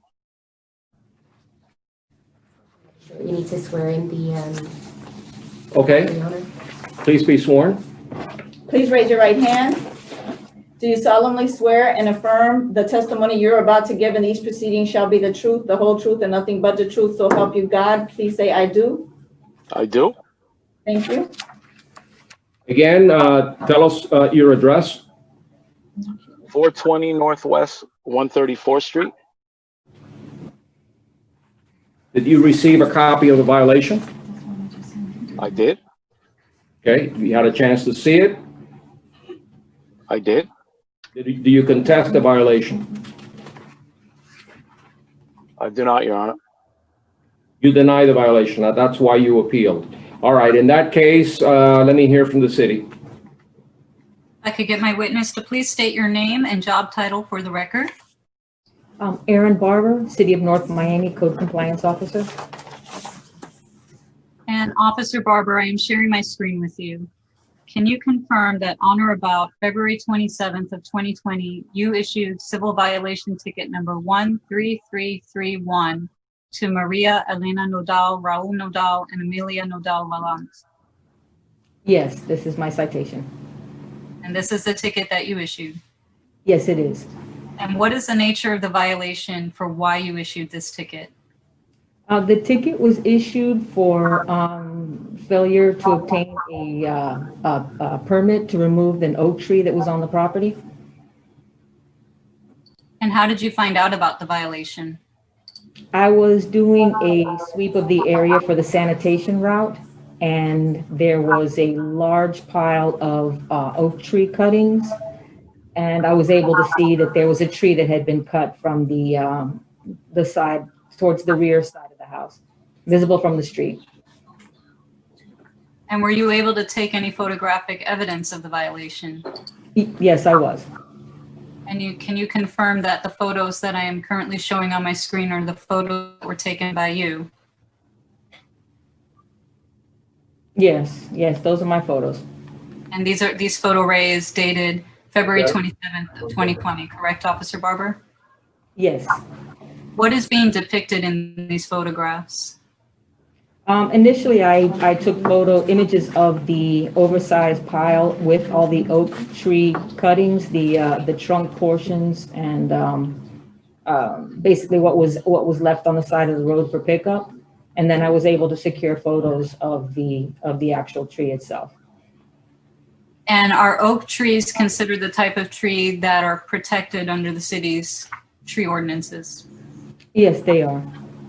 And does section 5-2309 of the city's land development regulations require a tree removal permit prior to removal of oak trees?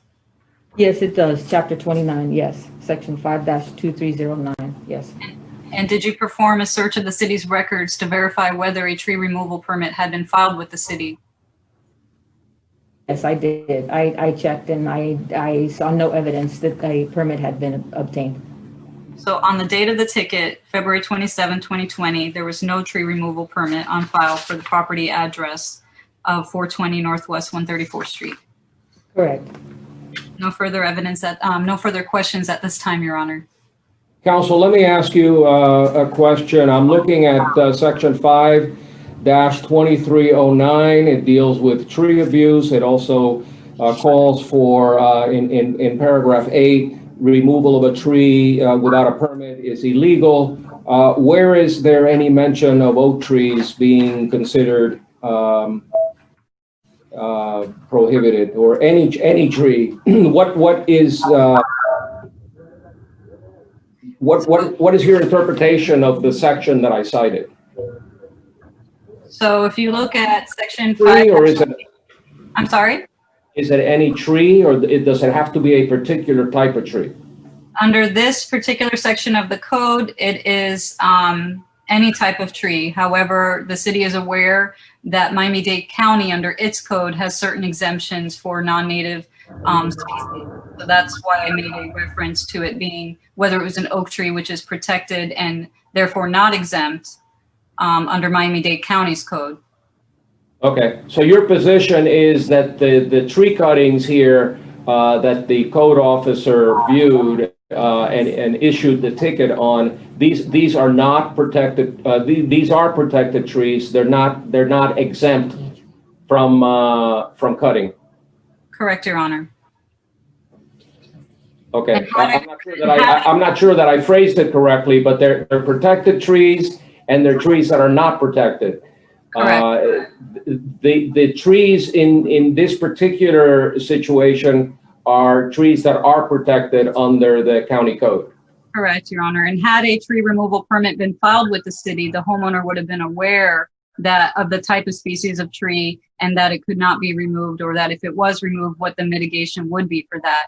So the violation here is that the property owner went ahead and removed the tree without filing a permit and allowing the city to view the tree and to determine the type of species. The testimony from the officer, she's making the assessment after the fact, and the way the code reads, the permit should have been on file ahead of time. Okay, let me hear from your next witness. Officer Barber, are you aware if the trees are the city's arborists had an opportunity to view your evidence and make a determination in this case? I believe so. Yes.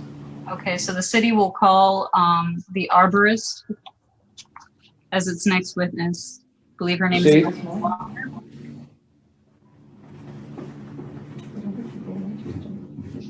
Go ahead. If I can get you to state your name and job title for the record. My name is Allison Walker, and I'm the consulting arborist for the City of North Miami, and also owner of Triage LLC. Okay, and what is your background as far as being an expert in trees? I'm a certified arborist. I have my bachelor's and master's degrees in plant sciences, and I've pretty much worked with horticulture and arboriculture my whole life. And did you have an opportunity to view the evidence and the pictures for the tree that was removed at property location 420 Northwest 134th Street? Yes, I did. And did you make any findings in regards? Sure. It is definitely an oak tree, and that is a tree that is regulated per our ordinance, not just the county's ordinance, but our ordinance as well, the city's. And I can tell that it was removed, cut down and removed. And would a tree removal permit been required under the city's ordinance prior to the homeowner removing the tree? Yes. Just to clarify, North Miami has its own list of prohibited species that are exempt. All other trees except for those prohibited species do require a permit. So. Thank you for the clarification. No further questions at this time, Your Honor. Mr. Nodal, any response, any cross-examination? Yes, Your Honor. We had a storm come through and break a branch and damage our roof. That's why we removed the tree. I mean, I want to plead ignorance on both counts. I had no idea I needed a permit to remove a tree, nor did I even know it was an oak tree. So I sincerely apologize. Okay, anything further? No, that's all I have, Your Honor. All right, I will deny the appeal, affirm the violation, and assess cost. Thank you, Your Honor. Next case. The next case is Morgan Investment Group, Inc., case number CTTRE 2020-00002, property address 951 Northeast 142 Street. Please raise your hand if you're present.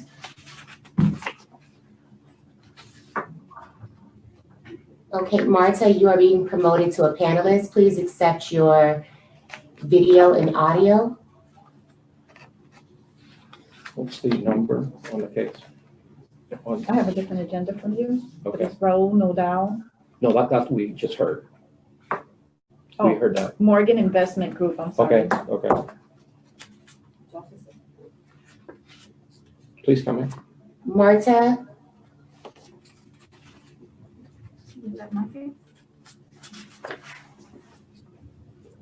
Okay.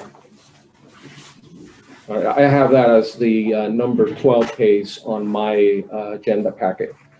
Morgan Investment Group. Anybody here on behalf of Morgan Investment Group? please unmute your device. Anybody here on behalf of Morgan Investment?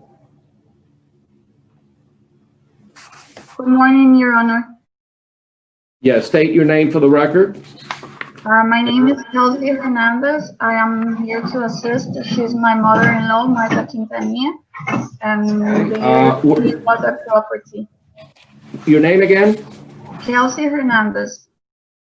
I'm Okay. here to help my mother-in-law. Okay. You're gonna be sworn now. Okay. Please raise your right hand. Do you solemnly swear or affirm the testimony you're about to give in these proceedings shall be the truth, the whole truth, and nothing but the truth, so help you God? Please say, I do. I do. Yes, I do. All right. Are you the owner of Morgan Investment Group? Yes, Your Honor. They recently bought the property in March. All right.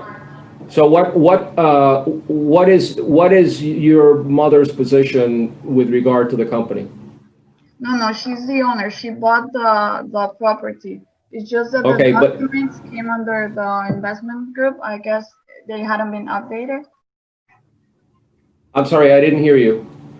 The documents, the fine, they came under the investment company, but she's the owner of the house.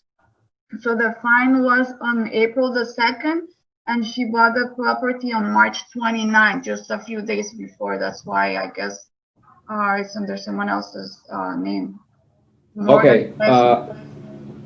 All right. So at the time of the violation, your mother was the owner.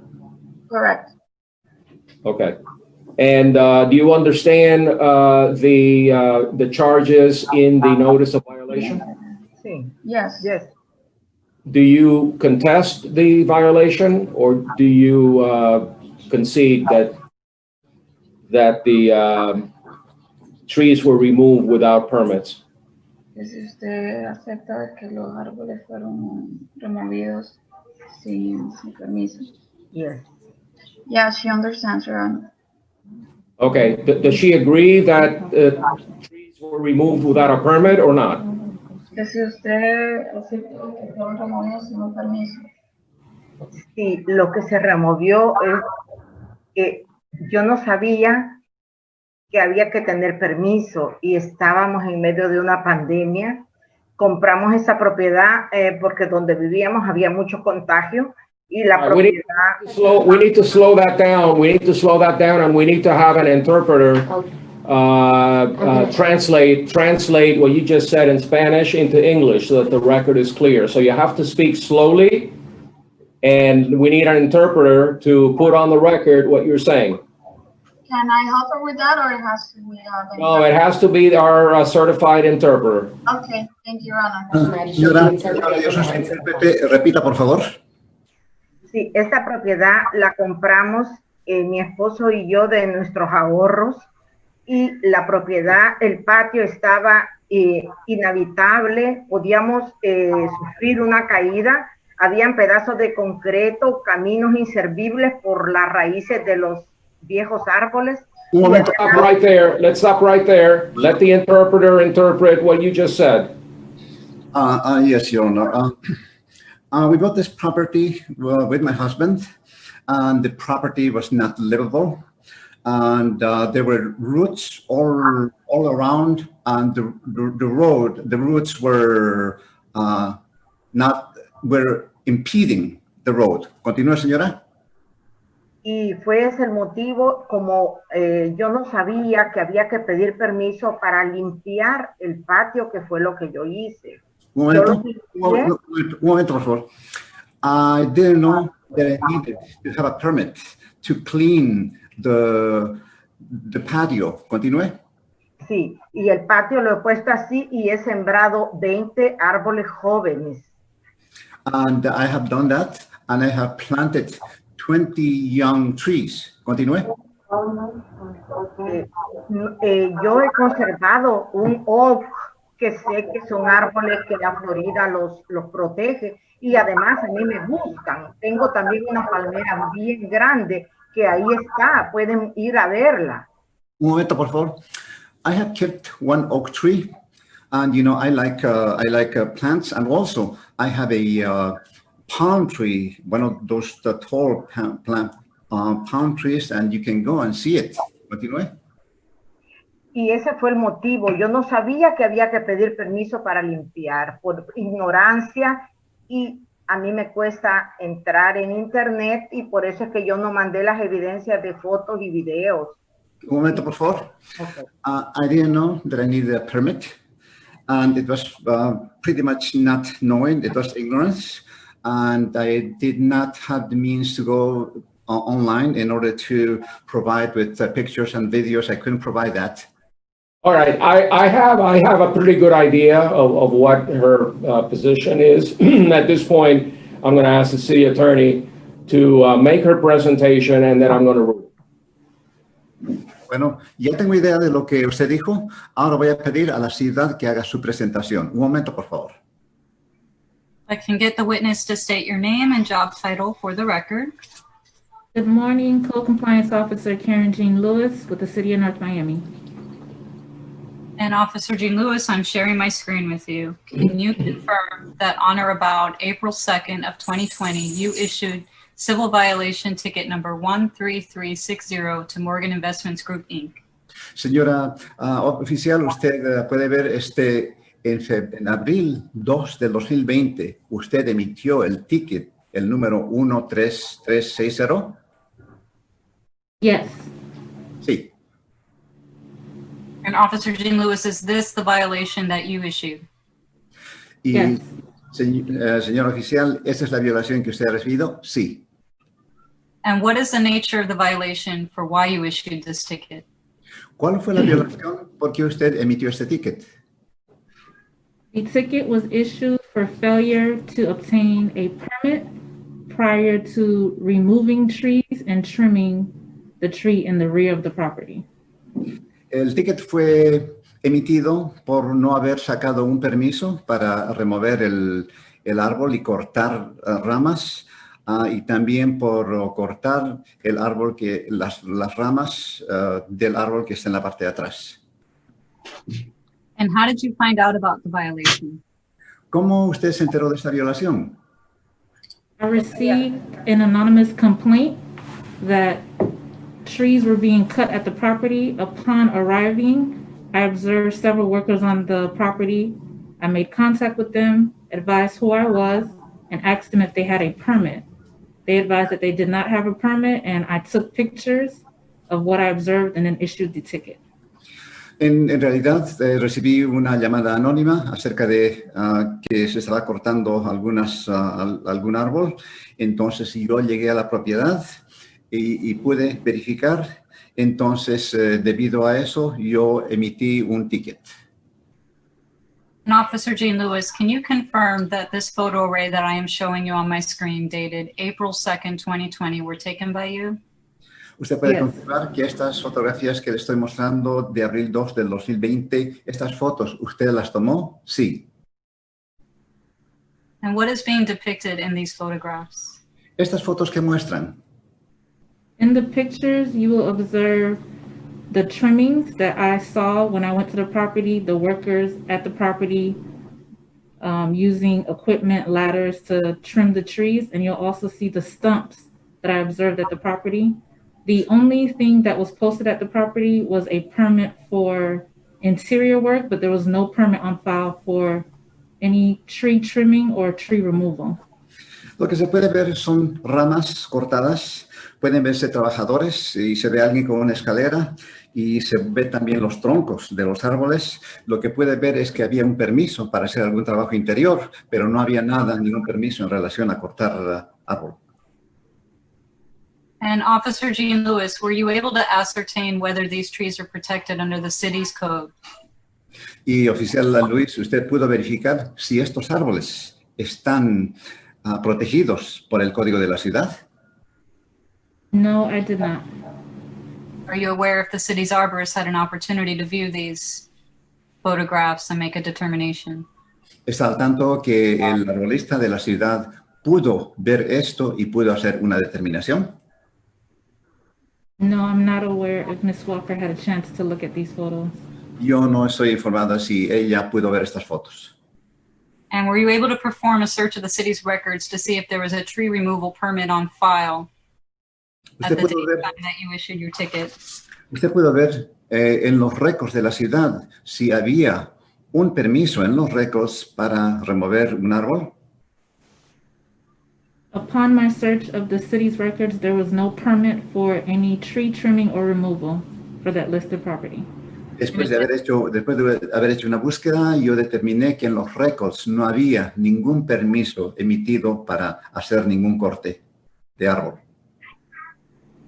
And is it considered a violation of the city's code for trees to be removed without a tree removal permit being on file with the city of North Miami? Yes, that is correct. Según usted, es una violación al código el haber cortado un árbol sin antes haber tenido el permiso para eso? Sí, correcto. No further questions of this witness at this time, Your Honor. Ya no tengo ninguna pregunta más para este testigo, su señoría. All right. Ms. Quintanilla Rivera, are you still there? Señor Arias, yes. Okay. Any cross-examination or any comments regarding this testimony? ¿Usted quisiera contrainterrogar o tiene algún comentario en referencia a este testimonio? Sí, tengo un comentario, que yo he conservado un oak precioso. A nosotros nos encantan los árboles. Tengo un oak precioso ahí y tengo una palmera. Esas no se tocaron. Yo lo único que fui, limpié el piso. Pueden ir a constatar cómo tengo la propiedad reforestada. He sembrado 20 árboles nuevos, jóvenes y frutales. Y todo lo que estoy haciendo con permiso. Un momento, por favor. Yes. What I have to say is that I have kept one beautiful oak tree, and also I have one beautiful palm tree, and I do like trees. And the only thing I did was to clean the area, and I have planted now new young and trees and also fruit trees.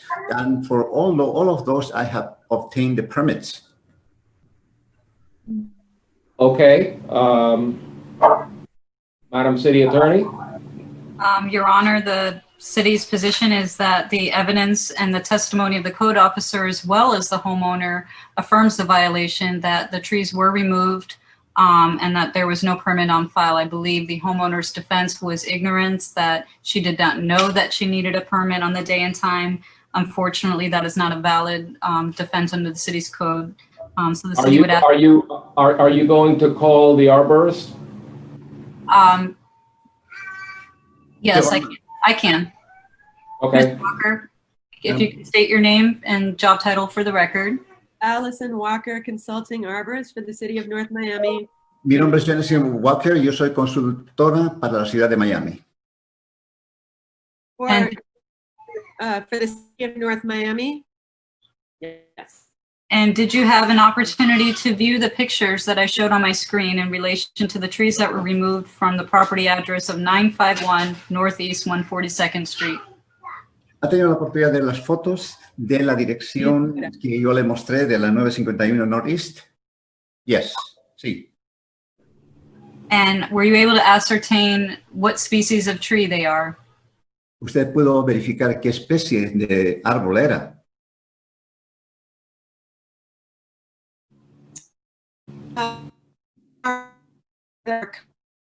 We can't hear you.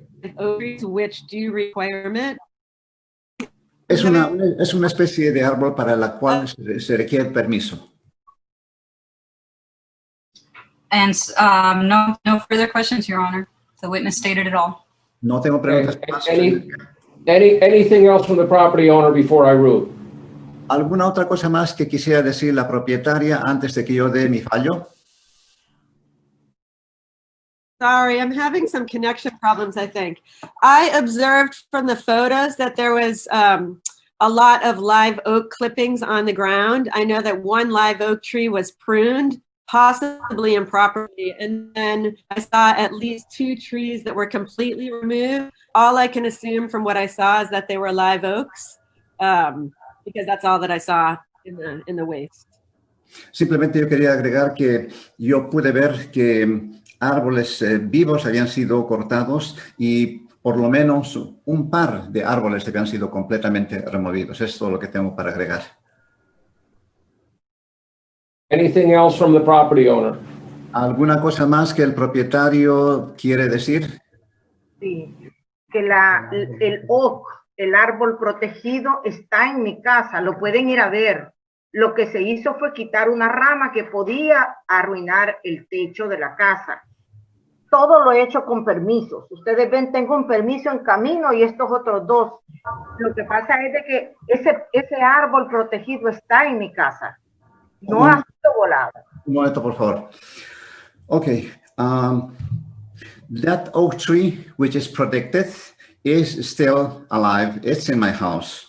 And what I did was I trimmed some of this tree in order to protect my roof. And I do have permits for what I am doing right now. What are the dates on those permits?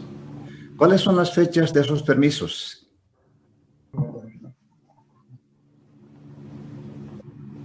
estos permisos son el 6, el primero del 6 del 2020 y el otro es 06 del 2005 del 2020. After the violations? Un momento, señora. I have two permits. One is 6/1/20, the other one is 6/5/20. Y estos, señora, un momento, ¿estos fueron después de la violación, estos permisos? Sí, pero son permisos de ventanas y de defensa. Yes, yes, it is. And these permits are related to windows and other work. Not trees. Esos permisos no son de árboles, no. May I? Go ahead. Yeah, what she's trying to say with the permits, you know, that they got permits for everything, for the windows, for the fence, for everything. We really did not know that we were supposed to get permits to cut the bushes and everything, you know. So please help us out if you can, because if we would have known, we would have, you know, gone to the city and taken a permit. We did not know. It's the first time they buy a house, you know, the age, they were not aware of it. And in the city, you can see they have records for every single thing they have done for the house prior to cutting those trees. So it's just that they didn't know. All right, my ruling is that I will rule on behalf of the city. However, I will also reduce the fine from $500 to $250 and waive costs. Bueno, simplemente mi fallo es el siguiente. En vez de hacer una multa de $500, estoy reduciendo la multa a 250 más costos. All right, let's proceed with the next case, please. Siguiente caso. Gracias.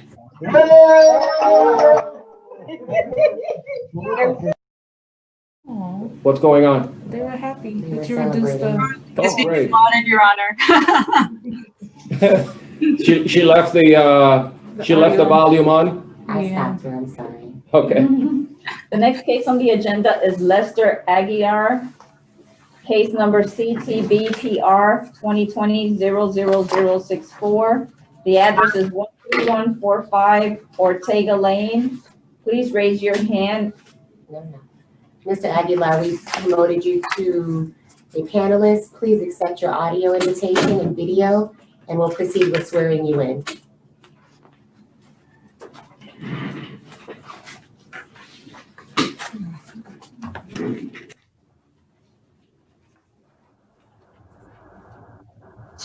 All right, let's swear in the witness. Sir, please raise your right hand.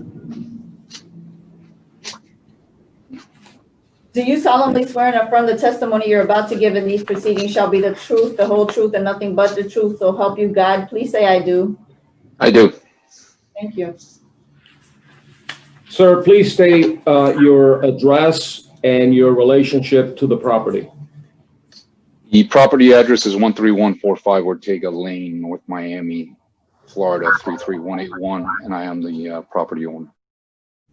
Okay, you did receive a copy of the violation? I did. And you're contesting it, correct? I am. All right, let's hear from the city. I can get my witness to state your name and job title for the record. Erin Barber, City of North Miami Code Compliance Officer.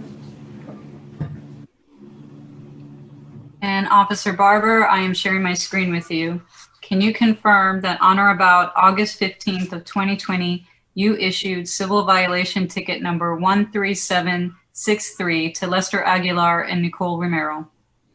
Yes, I did. And this ticket on my screen is a ticket that you issued? Yes, it is. What is the nature of the violation for why you issued this ticket? I cited under section 5-32, construction without a permit, building without a permit for interior demolition, no permits. And how did you find out about the violation?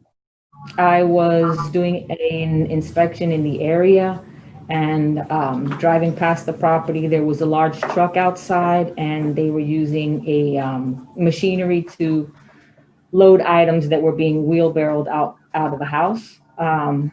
It all appeared to be construction material, maybe AC, things like that. They were loading up a truck with items being wheeled out. And were you able to take any photographs of the violations that you witnessed? Yes, from the exterior of the property, yes. And I'm sharing my screen with you again. Can you verify that this photo array dated August 15, 2020 was taken by you? Yes, yes, those are my photos, date, time stamped, and with my name. And what is being depicted in these photographs? These are the items, some of the items that were being wheeled from inside of the property and loaded onto a large open. And what type of work appears being completed by looking at these? Interior demolition. And is this a type of work which would require? Elsa's mic on? Can we mute that sound? Yeah, I think the only two microphones enabled right now is the city attorney's and ours here. Okay, because I'm getting feedback. I'm sorry, the All right. interpreter was on as well. Proceed.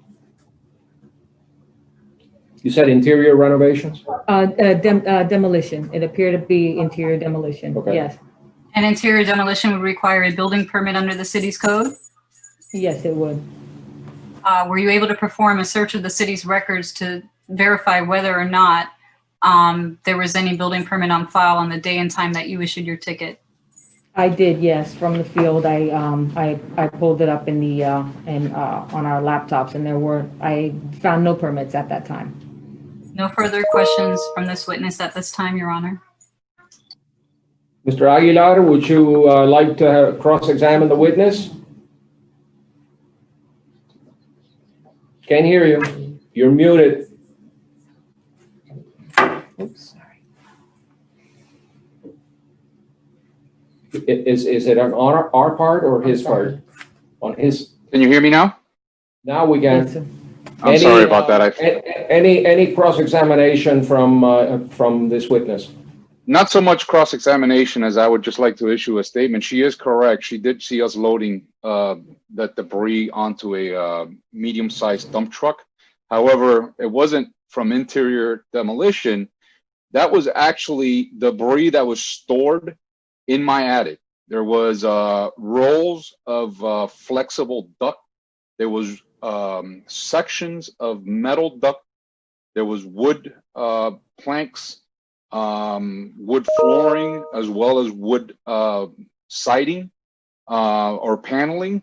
There was also crates and crates filled with ancient looking light bulbs and magazines that were completely deteriorated. So at the time that Officer Barber came by, I do have plans to remodel the interior of the house. And at the time, we were in the process of doing the site plans, which have been submitted to the city for the work that I plan to do. However, I wanted to get rid of all that garbage that was up there in the attic, so that once my permits are approved, there was no delay with the work. So we haven't commenced any work. I was just getting rid of you couldn't see from one side of the house to the other because of all the things that were stored up in the attic. And that's what I was getting rid of. And as you can tell in the photographs, there's rolls of AC duct. There's also sections of metal duct that were just stored up there. I don't know, to be honest with you, how or from where they were. They don't even look like residential. They look like, it might have been like a commercial AC duct that they stored up there or something.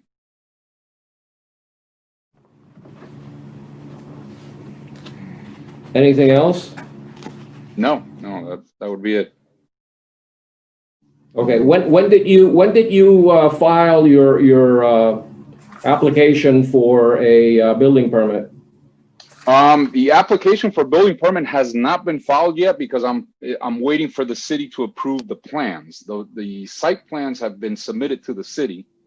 When did you do that? And I will be obtaining a copy. A permit for a mechanical, plumbing, electrical, and building. However, I'm still in the process of the city reviewing the plans. When did you submit the site plans? The site plans were submitted, I believe, yesterday. Okay. Anything else you would like to add? No, and we've been in the process of having the site plans done for a while. I actually had them returned to the architect several times because I wasn't happy with certain things they did on them. So that has been the delay in actually submitting the paperwork. But you know, like I said, the paperwork is in. Now it's a matter of the process of the city reviewing the plans. And then after that gets done, then I will be pulling permits for whatever work we're going to do. Okay, so it looks to me like the issue is whether or not you were engaged in unpermitted interior demolition. That's the issue. So your claim is, your position is that there was no demolition going on, that you were simply removing stuff that had been stored in the attic. Do I understand you to is that your position? My attic was completely filled. Okay. Let me hear from the city attorney if she wishes to redirect or have more testimony on that issue from the code officer. Officer Barber, had you had an opportunity to view the inside of the property? I was unable to view, other than the area just inside the front door. However, I did speak with Mr. Aguilar. When I posted the citation, he did arrive to the property, and I did let him know that he was being cited for building without a permit due to the what appeared to be the ongoing interior demolition. And there was, at that time, there was no denial that there was demolition going on inside the property. He did note that he was working on securing any kind of permits that he needed. But at that time, there was no mention of those items having been in the attic or anything else. It was, and I did note that it was for interior demolition. And in looking at the photo array, and I can share my screen again, is there simply items, or do you view construction equipment in these photographs?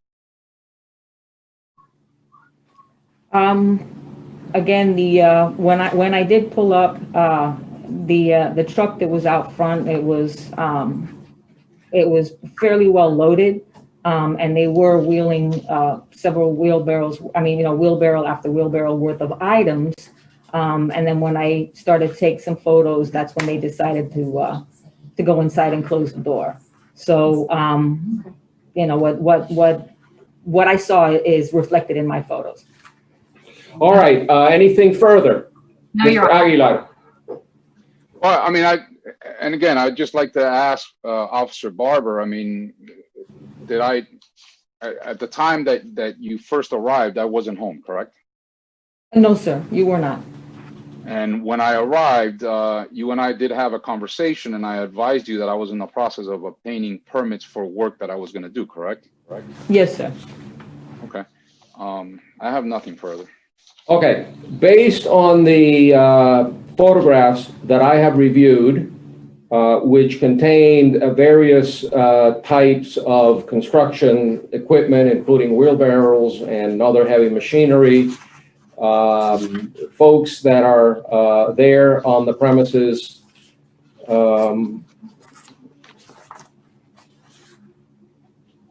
the debris that is shown at the entrance, and other evidence presented both orally and by photographs, I am going to deny the appeal, rule in favor of the city, and assess costs in the appropriate amount. So appeal is denied. Thank you. Next case. Thank you. The next case is Peter Nabar Case number CTTRA 2020-00006, property address 12601 Northeast 7th Avenue.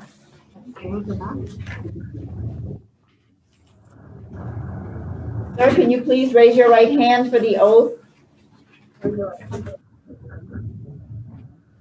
Do you solemnly swear and affirm the testimony you're about to give in these proceedings shall be the truth, the whole truth, and nothing but the truth, so help you God? Please say, I do.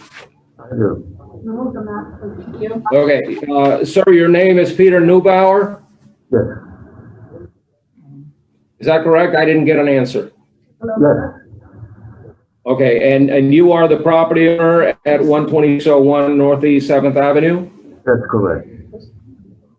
Have you seen the notice of violation?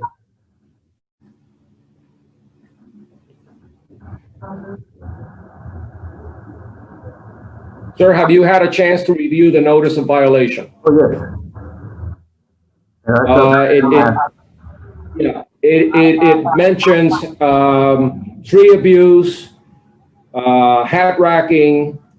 7 trees on the property have been hat racked, and the fine is being assessed at $500 per tree as per code. Have you had a chance to look at that?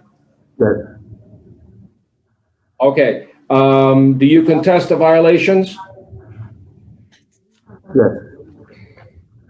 All right. I'm going to have the city make its presentation.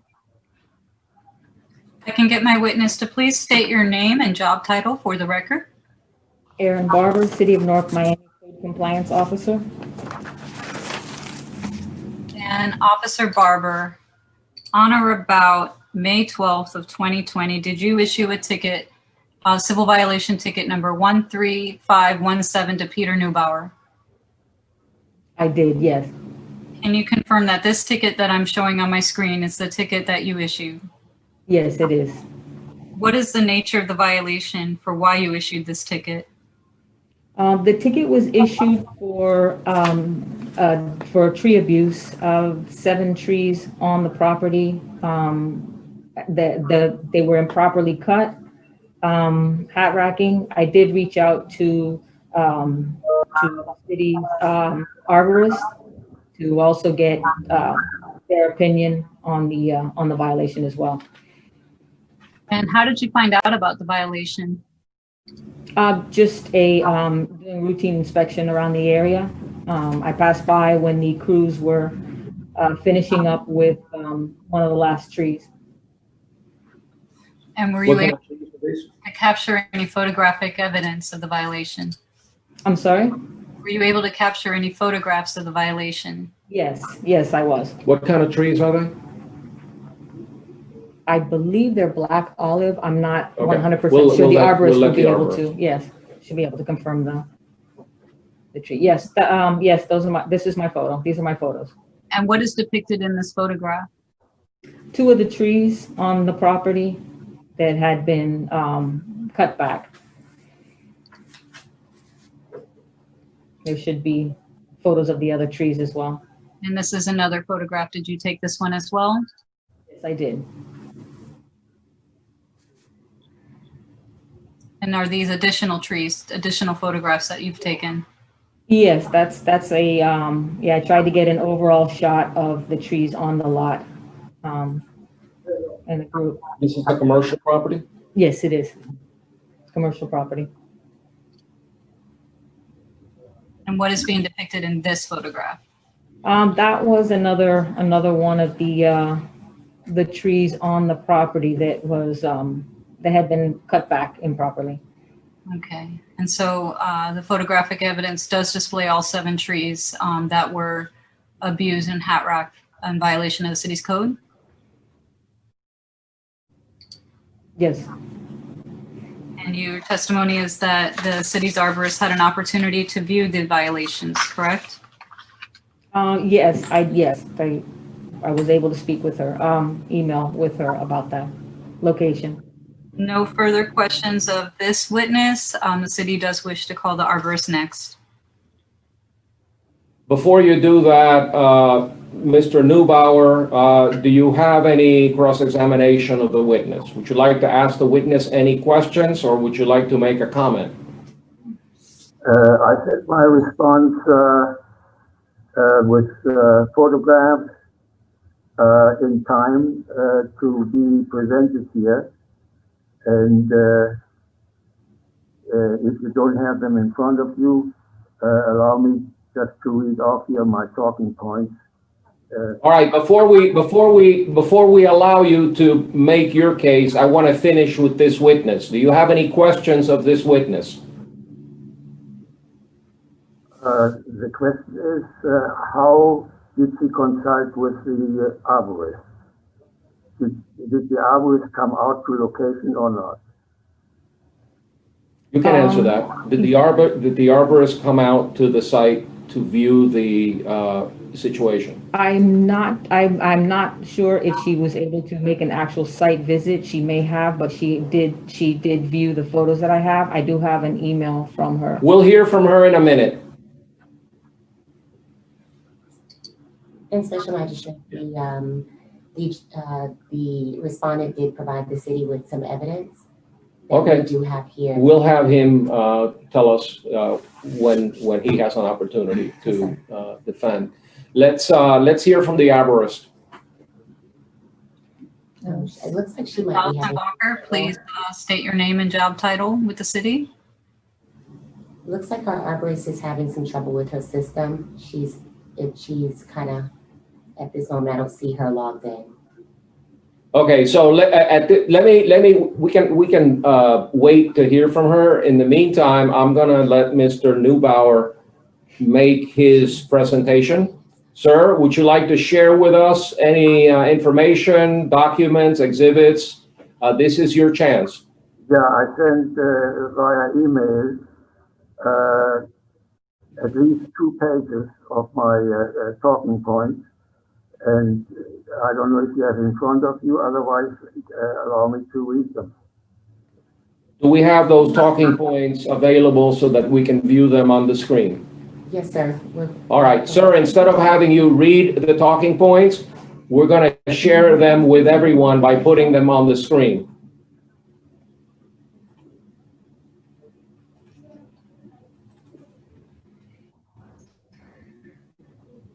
All right.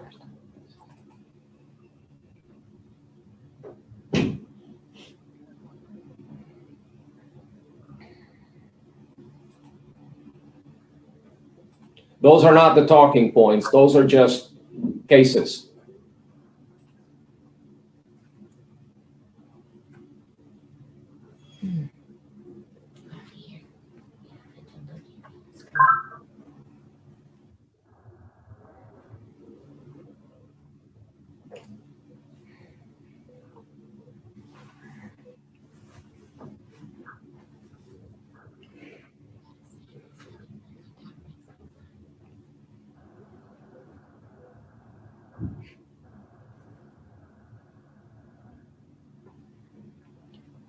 Sir, would you like for us to present your email or your photos? What would you like for us to present?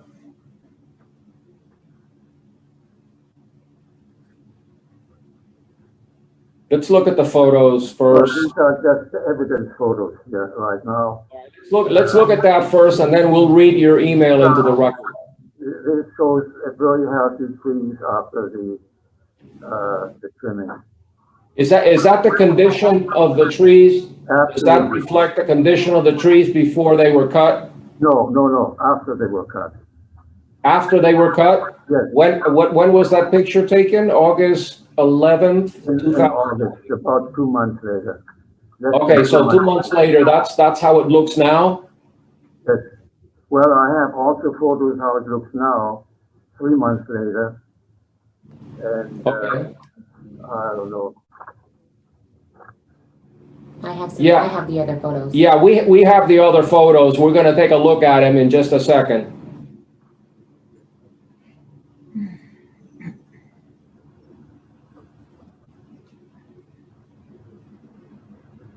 Well,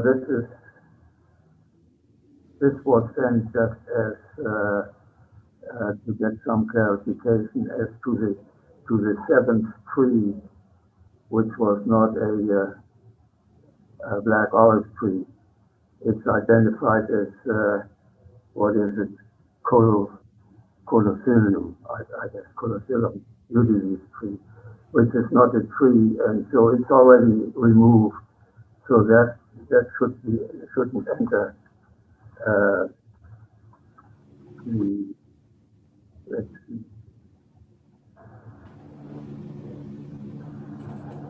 This is not very important here. This was not a tree, so we only have 6 black olive trees to deal with. Okay, is that a tree that is protected or not?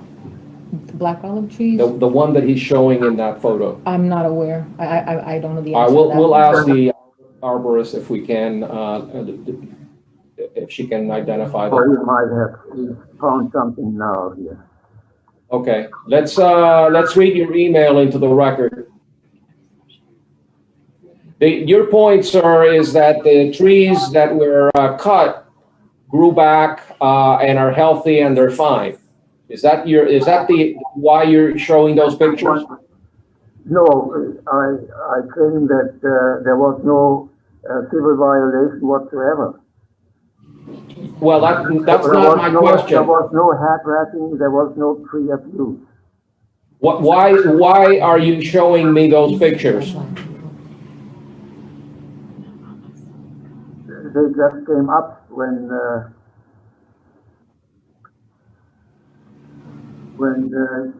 Officer Barber, I don't know if Officer Barber showed the first pictures. She presented to the arborist.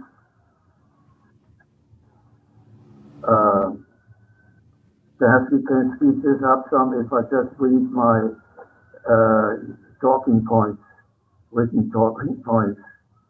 I sent to the code violation office. All right, we're going to read that into the record right now. Okay. Let's see if we can, Clerk, can you read the email? Yes, sir, just a second, let me pull it up. I just want to jump in and say I'm on the phone right now. I'm really sorry. I don't know what's happening with the internet. All right, if we can't get your video, at least we have your audio. Let's just wait a few minutes. Let me hear the clerk read out if it's not too. I think we found something here. Sir, we're going to need you to remain silent right now so that we can read your talking points into the record. Thank you. It's a civil violation ticket for Peter Nauber, property owner for code violation, namely tree abuse, pruning 7 trees. The violation was observed and photographed while the tree service, Aventura Tree Service, was still operating the pruning equipment, but were not made aware of the alleged code violations, and consequently the supervisor of Aventura Tree Service, Aldo Linares, was not given the opportunity to respond to any questions as to the pruning program schedule of black olive trees at this location. The pruning schedule was worked out 20 years ago with guidance and assistance of the city arborist and several city code personnel on site. On August 10th of 1999, the following work order from Aventura Tree Service: trim out and shape up to 30% of black olive trees on the south side. Cut black live oak tree back to property line on the east side. Remove from the roof. City arborist approved. The black olive trees, Busita busras, were planted in the early 1980s, less than 2 feet from the property line to the east and 1.5 feet from the sidewalk. Nowadays considered not in accordance with the right tree / right place guidelines. The arborist suggested a regular pruning cycle of 2 years instead of 3 to 4 years for the oak tree. Ever since, for the last 20 years, Aventura Tree Service has maintained this regular pruning cycle, which made it possible to keep the black olive trees healthy at a manageable, same size, important because of the space restrictions. I had an IM Hogan, Register Consulting Arborist number 684, ISA certified arborist, looked these trees over, and he suggested instead of to present photos of the trees taken a short time after pruning, which will show healthy, vigorously growing trees, I herewith attached 2 photos taken in June and August of 2020. Peter Nauber, property owner. Mr. Neubauer, anything else that you would like us to consider?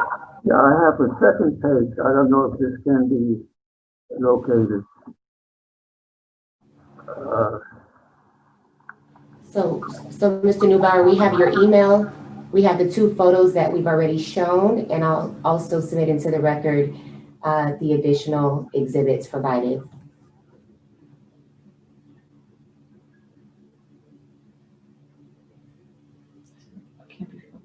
Okay. Because there are no proof lighting installed for it? No preview installed for it. You should be able to open it anyway.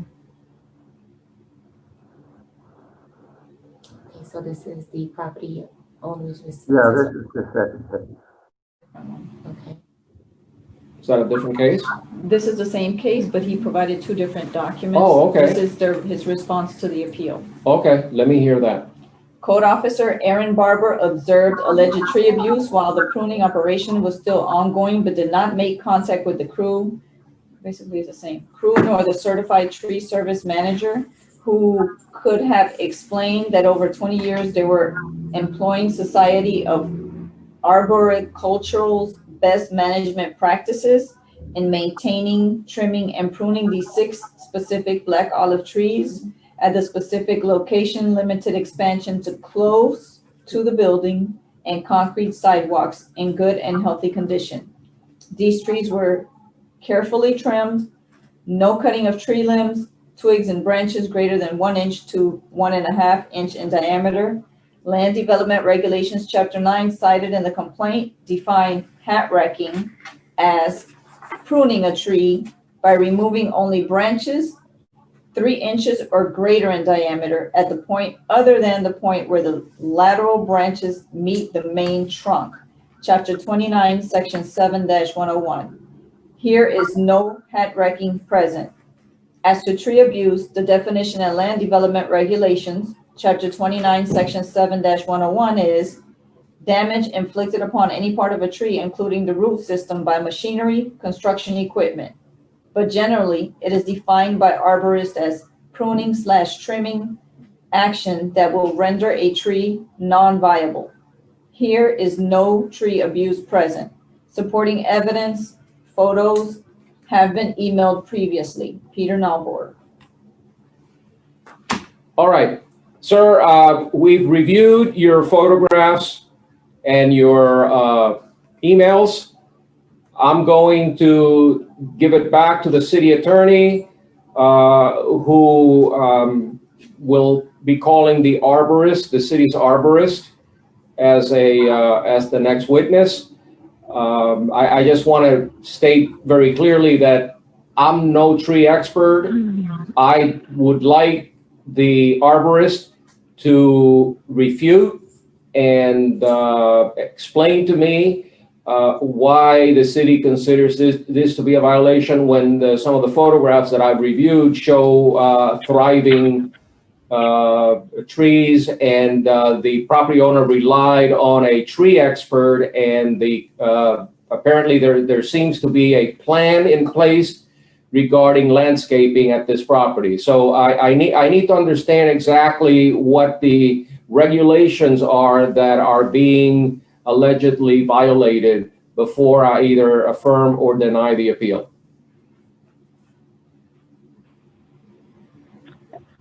Are you ready for me? And can you hear me? We can hear you. We'll Okay, start. should I go ahead? We'll start off with the city attorney and the clerk swearing you in. Clerk, you want to swear in the witness? Please raise your right hand. Do you solemnly swear and affirm that the testimony you're about to give in these proceedings shall be the truth, the whole truth, and nothing but the truth, so help you God? Please say, I do. I do. Thank you. And I can get the witness to state your name and job title. Allison Walker, consulting arborist for the city of North Miami. And what makes you an expert? I'm sorry, what makes me an expert? I am a licensed certified arborist. I have my own company doing arboricultural work and consulting. I have my bachelor's and master's degree in plant sciences, and I've been working with plants and trees for more than 20 years. And did you have an opportunity to view the trees that are alleged to have been abused at the property location of 12601 Northeast 7th Avenue? Yes, I did a site visit. I don't have the date with me right now. It was some months ago, and I also have seen the photographs. And were you able to determine what type of trees they were? Yes, I think there's 6 black olives and 1 clusia, I believe. And are there types of trees that are considered protected in the city's tree abuse ordinance? Yes. Did you make a determination that the trees had been abused? Yes, I did. How so? I can read you our definition of hat racking from our ordinance. It's to uniformly remove a major part of a tree's crown, reducing it in height, and leaving a number of bare limbs characterized by a number of stubbed off branches, or by pruning a tree by removing any branch 3 inches or greater in diameter at any point other than the point where the lateral branches meet the main trunk. So there's a couple of things here. One, I believe the point was made that no branches greater than 1 inch diameter were pruned, but I can tell you there's definitely branches greater than 1 inch that were pruned here.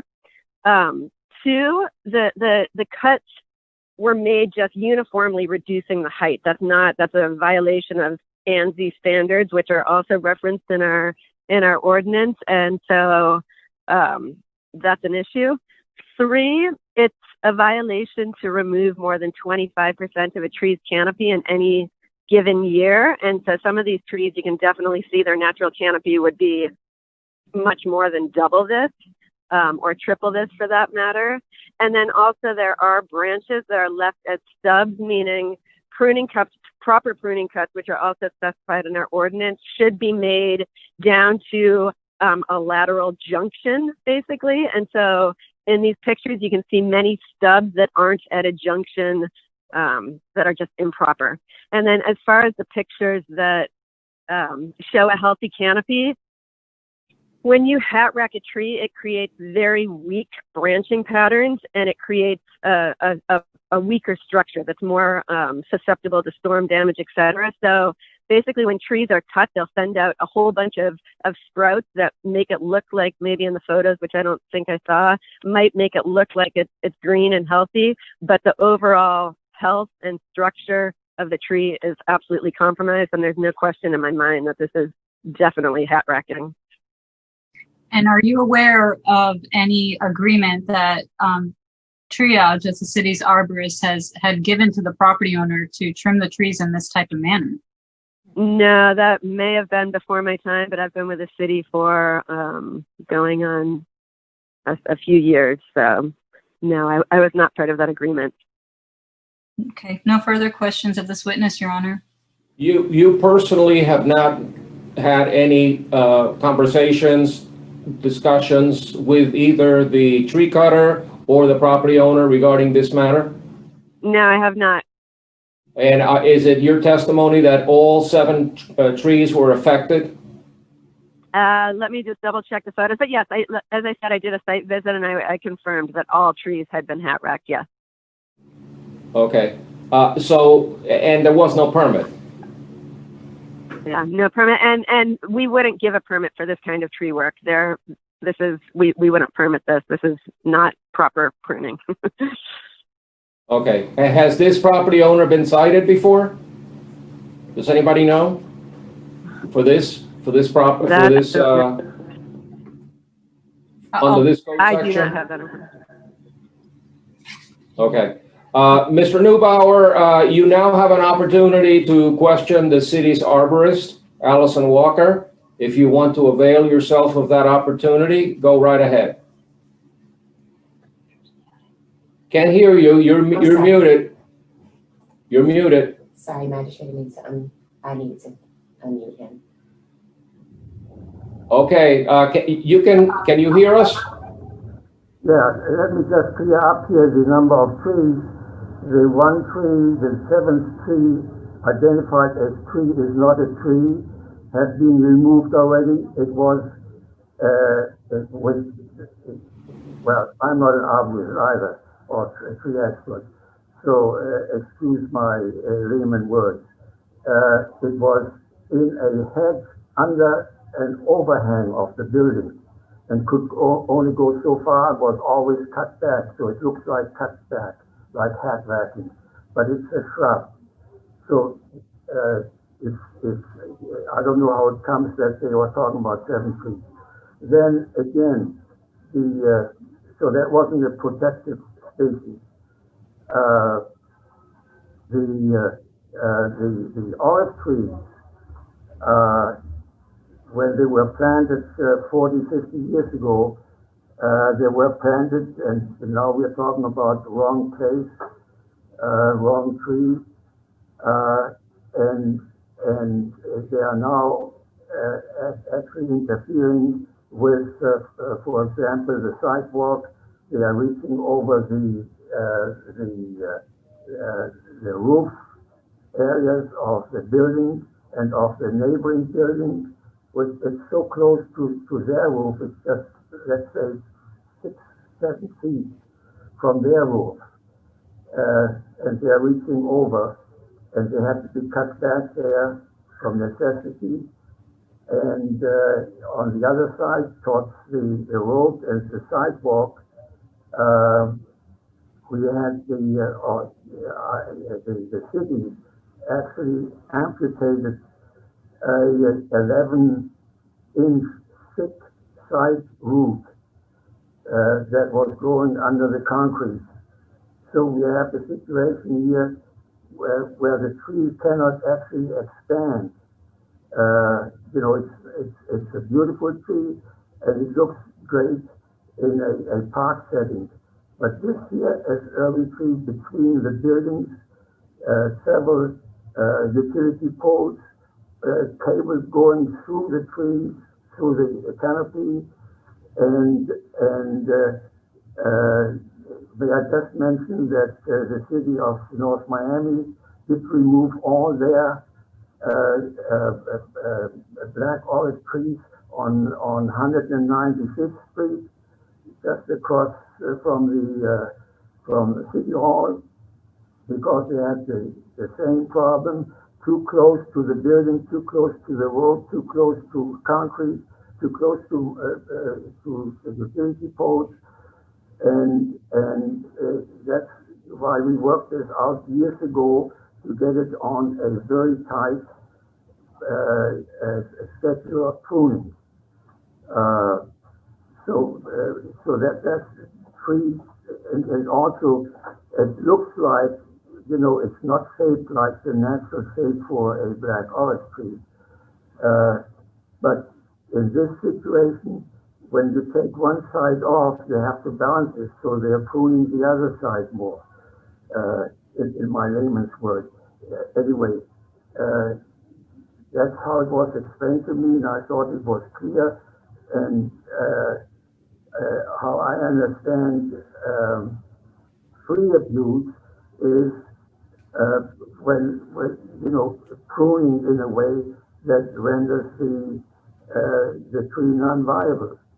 And here you can see from the photographs taken afterwards that these are beautiful trees with beautiful canopies, and the tenants, Borinquen Healthcare Services, just mentioned today how pretty they look. They are putting in dental facilities here, and going to have a grand opening in October, and doing some more landscaping. And they said, this is just good. We can park our cars there again. And so I don't see any tree abuse whatsoever. All right, sir, I heard what you had to say, and I'm sympathetic with how you have handled the situation with a tree cutter. I would recommend that going forward that you pre-clear any more tree cutting with the city's arborist, and that you seek their recommendation and advice in the future. On this particular case, my ruling is in favor of the city. I am going to deny your appeal. I am going to reduce the fine from $3,500 to $2,500. And I think that is the best result that we can reach under the circumstances. I know that you didn't do it maliciously, that you thought you were doing the right thing, but going forward, you need to consult with the city's experts on how to cut down these beautiful trees. So please consult with the arborist next time you do this, but I'm going to deny your appeal and assess a fine of $2,500 plus court costs. And that's my ruling. Thank you very much. I appreciate your testimony, and we're going to move forward to the next case.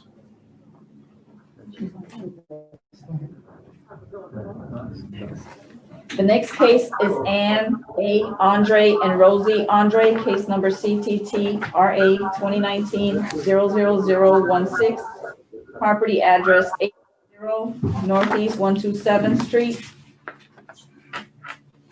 Special Magistrate, the property owner is here at City Hall using the public system. And we're going to swear her into, we're going to swear her in before we move forward. Okay, let me just make sure that I have the case with me. What is the name again? Annie A. Andre. Is that how the case is styled? Okay, Yes. I have it. It's my number 5. Okay. And it's 880 Northeast 127th Street. Correct. Okay. Go ahead. Please raise your right hand. Do you solemnly swear or affirm the testimony you're about to give in these proceedings shall be the truth, the whole truth, and nothing but the truth? So help you God. Please say I do. I do. Thank you. So I'm Jody Andre. I'm here helping. Are you the property owner? My mom is the property owner. Okay. Do you contest the violation? Yes, and so we were told by SPL to trim the trees, so my mother hired. Can you speak a little louder? We can't hear you well. Sorry, so we were told by SPL to trim the tree because it was encroaching on the power line. So my mom hired a landscaper to cut the tree, and then we received a citation saying that it had been hacksaw, or I'm sorry, I'm not sure how to pronounce the word properly. I don't have the citation. But we were just wondering if the city had an issue with the way the tree was cut, wouldn't it be taken up with the person we hired to do it? Because we don't know anything about trees or, how or what he was supposed to do. We were simply trying to comply with SPL. Yeah, unfortunately, the code puts the responsibility for compliance on the owner and not the landscaper. You may have a claim against the landscaper if he did something wrong, but ultimately it's your responsibility as the owner to make sure that trees are cut appropriately. So we're gonna first have the city attorney present the case against you, and then you can go ahead and we'll give you an opportunity to respond. Ms. Warren? I can get the witness to state your name and job title for the record. Erin Barber, City of North Miami Code Compliance Officer. And I'm trying to share my screen, but I'm getting a note saying that the host has disabled participant screen sharing. She needs to share the screen. You should be able to move forward now. Thank you. Okay, Officer Barber, on or about November 19th of 2019, did you issue civil violation ticket number 13162 to Anne Andre? Yes, I did. And is the ticket that I'm showing on my screen the ticket that you issued? Yes, that's my citation. And what is the nature of the violation for which you issued this ticket for? The ticket was issued as a tree abuse, the improper cutting, hat racking of a Royal Poinciana tree that was in the front yard. And how did you find out about the violation? Doing it for the sanitation route, came across the large pile in the front and could see that where it had been cut from the tree in the front yard.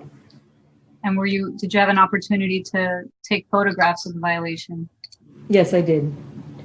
Verify that this photo array dated November 19th, 2019 that I am showing on my screen were taken by you. Yes, those are the photos that I took. And what is being depicted in these photographs? The initial shot just shows the items that were placed out curbside for pickup, and the follow-up shots are the what was left of the tree in the front yard. And how did you determine that tree abuse had occurred? Had you made this determination on your own, or did you consult with the city's tree expert?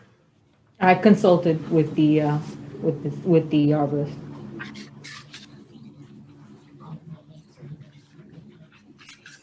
And did the city's arborist follow up with an internal memorandum to you stating her findings?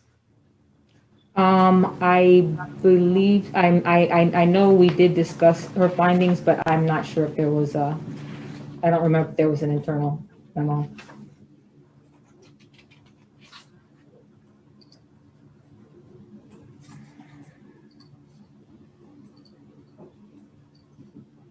I'm going to share my screen again, and there's a memorandum there dated November 19th, 2019. Are you familiar with this memorandum? It's from Allison Walker, the consulting arborist for the city of North Miami? Yes, I am. Yes. And did you issue your ticket based off of the photographs as well as this inspection report from the arborist? Yes. Yes, I did. No further questions of this witness, Your Honor. However, we will obviously have follow-up questions on this inspection report of our arborist, Allison Walker. All right. Any questions of the witness, Ms. Andre? Anything you would like to ask? No, just more clear understanding, because I noticed my mother wanted to remove the tree. She would have needed to get a permit, but we weren't aware that you need to consult with the arborist if you wanted to hire someone to trim the tree. And again, we hired him to trim it. I didn't realize he was going to completely remove everything. So how are we supposed to move forward considering, this was after the fact and my mom wasn't aware, neither was I.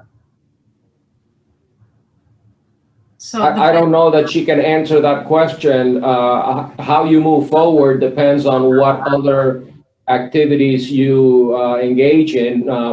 This hearing is based only on what happened when the citation was issued on November 19th.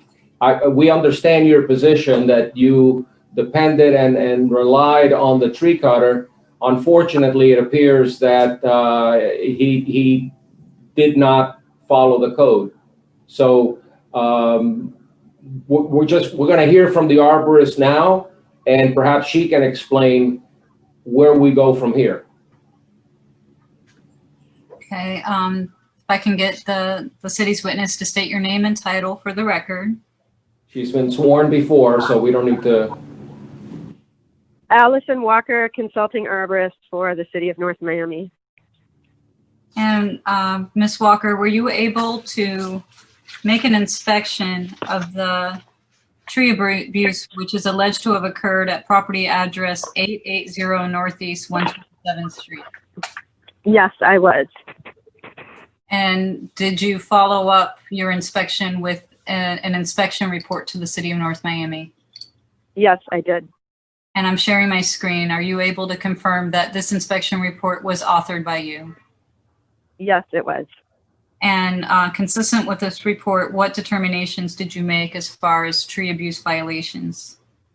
This one falls under multiple criteria for tree abuse as defined in section 52309. This is basically, as I said, prior that removing more than 25% of a tree's canopy in 1 year in and of itself is a violation. And so clearly 100% of the canopy was removed in this case. And this is hat racking, severe hat racking, let's say. And were you able to determine what type of species of the tree it was and whether it's protected? Yes, it's a Royal Poinciana, and it is protected, or it is included in our ordinance provisions. And is it considered tree abuse, what you witnessed, in violation of the city's code? Yes, it is. No further questions from this witness at this time, Your Honor. Okay. Ms. Walker, could you please answer the question asked earlier about where does she go from here? What should she be doing going forward? Right. I mean, unfortunately, there's a lot of landscaping companies in Miami that don't have criteria or knowledge or expertise to do things properly, and people tend to go with the cheapest option, and sometimes that doesn't work out well. So in the future, for tree work, I would recommend getting a certified arborist to do the work. And then again, you can always check with the city if you have questions about if you can remove something or how much you should prune of it, etc. And I understand it happens, you know, that the homeowner doesn't know and the landscaper company does something the homeowner didn't expect. But again, the responsibility is on the homeowner in this case. Question, is there some sort of program to let, because we're not the only ones who's going through this, like to let the community know? Because if we would have known, you know, obviously, like any other work, we would, like, we know if you want to remove the tree, you need to get a permit. My mom is putting up a fence. She's going through the permit. It's like, what's the educational process so an owner does know so they don't violate? Yeah, that's something that we can definitely talk about internally. I know that we do have some interpretation or educational documents talking about tree trimming and pruning and proper pruning techniques. So I'll circle back around with code compliance, and we can discuss that. But again, the city ordinance is you know, it's all in the city ordinance, and so it's the responsibility of the resident to be familiar with the ordinance provisions.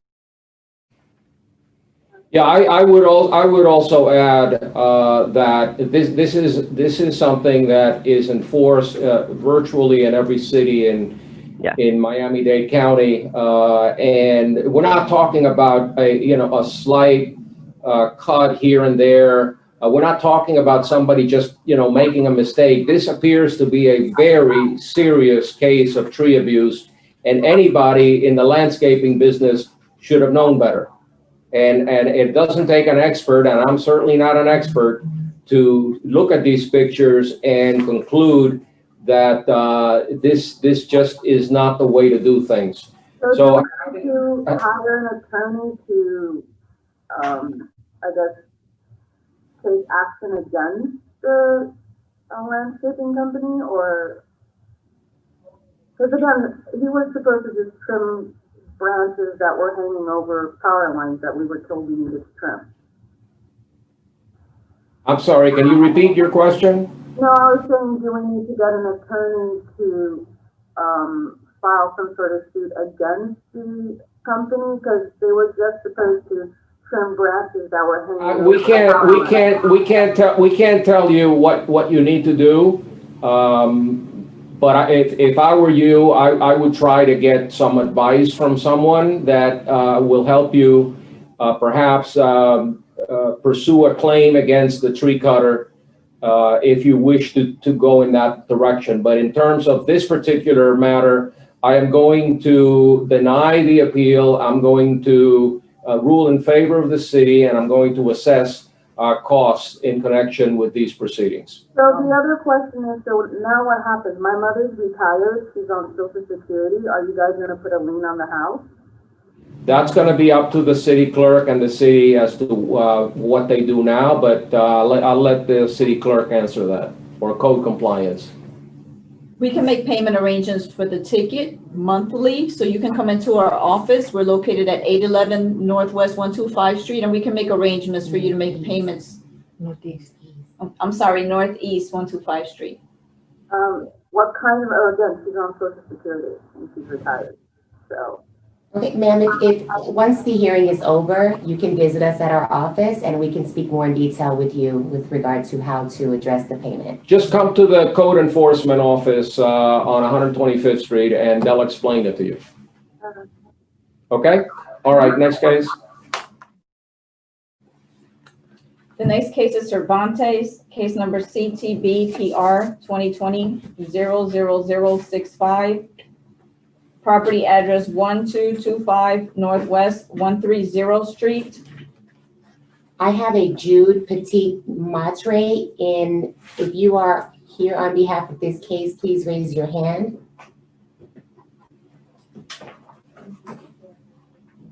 Thank you. I'm going to promote you and give you access to audio and video, Jude. Please accept. And we will proceed with swearing you in before giving testimony.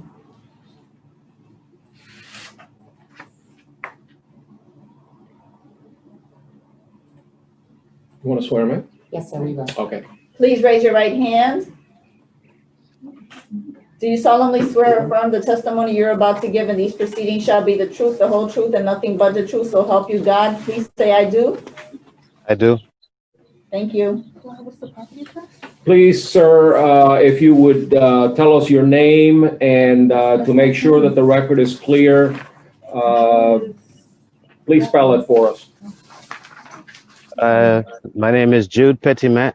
Last name Petitmaitre. I am the property owner of 1241 Northeast 141 Street, North Miami, Florida.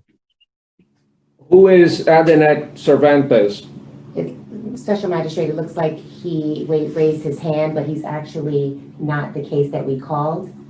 Which case are we? He is actually here on behalf of case CTTRE 2019-00008. The name is Petit. Okay. On your agenda. It's the last case on the agenda. Petit Matre. Yes, RE is silent. Okay, so it's a different case. I thought we were on another case. Are we calling Mr. Petit's case? Yes, we are. I'll call it into record. Petit Matra, case number CTTRE 2019-00008. Property address 1241 Northeast 141 Street. Sir, tell us who you are. My name is Jude Petimat. And you're the owner of the property at 1241 Northeast 141st Street? Yes, Your Honor. North Miami. The Yes, Your Honor. violation charges you with failure to satisfy tree removal permit conditions, permit required. Do you contest the violation? I mean, well, the tree is here. It's not removed. I mean, I do contest to the hacking part, because I wasn't aware of the word hacking until the police officer she told me what that was, and when she approached and pointed out what was the word hacking, what was hacking, and that's when I noticed the work that the guy did was yes, hacking. Is the charge hacking, or is it failing to get a permit? Because those are two separate Yeah, it things. says I think it says failure to get a permit for removal of tree. I don't see the word hacking anywhere. Well, but the tree is still here. I mean, I did trim it because it was definitely a nuisance to the roof of my home, and it was like bringing insects and stuff like that. I have plenty of trees in my backyard, as you can see, but it's just this particular tree right here is like I don't know if it's like protected or not, but I would like to know if it's not, so that I can like get a permit and remove it, because it's damaging my gate, and as you can see, like right now it's growing right now, but it's about to push this gate in. I'm about to have to replace this soon. All right, let me, I understand what you're saying. Let me hear from the city attorney first. If I can get my witness to state your name and job title. Good afternoon. My name is Karen Jean Lewis, City of North Miami Co-Compliance Officer. And Officer Jean Lewis, I'm sharing my screen with you. Can you confirm that on or about October 1 of 2019 that you issued civil violation ticket number 12765? That is correct. Can you tell us what's the nature of the violation for which you issued this ticket? The ticket was issued because prior to trimming and cutting the tree, he was supposed to obtain a permit, and a permit was not on file for the tree. And how did you find out about the violation? I found out about the violation during my routine inspection. I was doing the sanitation route, and I observed a very large pile of tree trimmings on the swale. And that's when I made contact with the property owner and explained to him why he received the ticket, and he later on appealed it. And we're here today. And were you able to take any photographs of the violation that you viewed? Yes.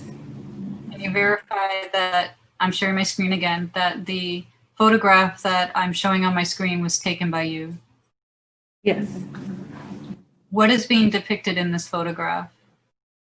In the photograph, you'll see tree trimmings from the tree that the property owner had cut and trimmed, and I'm guessing as well as other trees in the yard. Because if you look, there's different types of tree branches.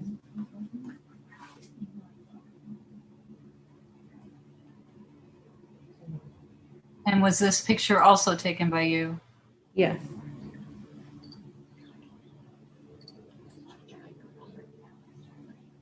And I have switched the screen. I'm sharing my screen again. Can you tell us what's depicted in this photograph? Okay, in this photograph, you will observe what the tree looked like when I made contact with the property owner on the property. That's what was left of the tree.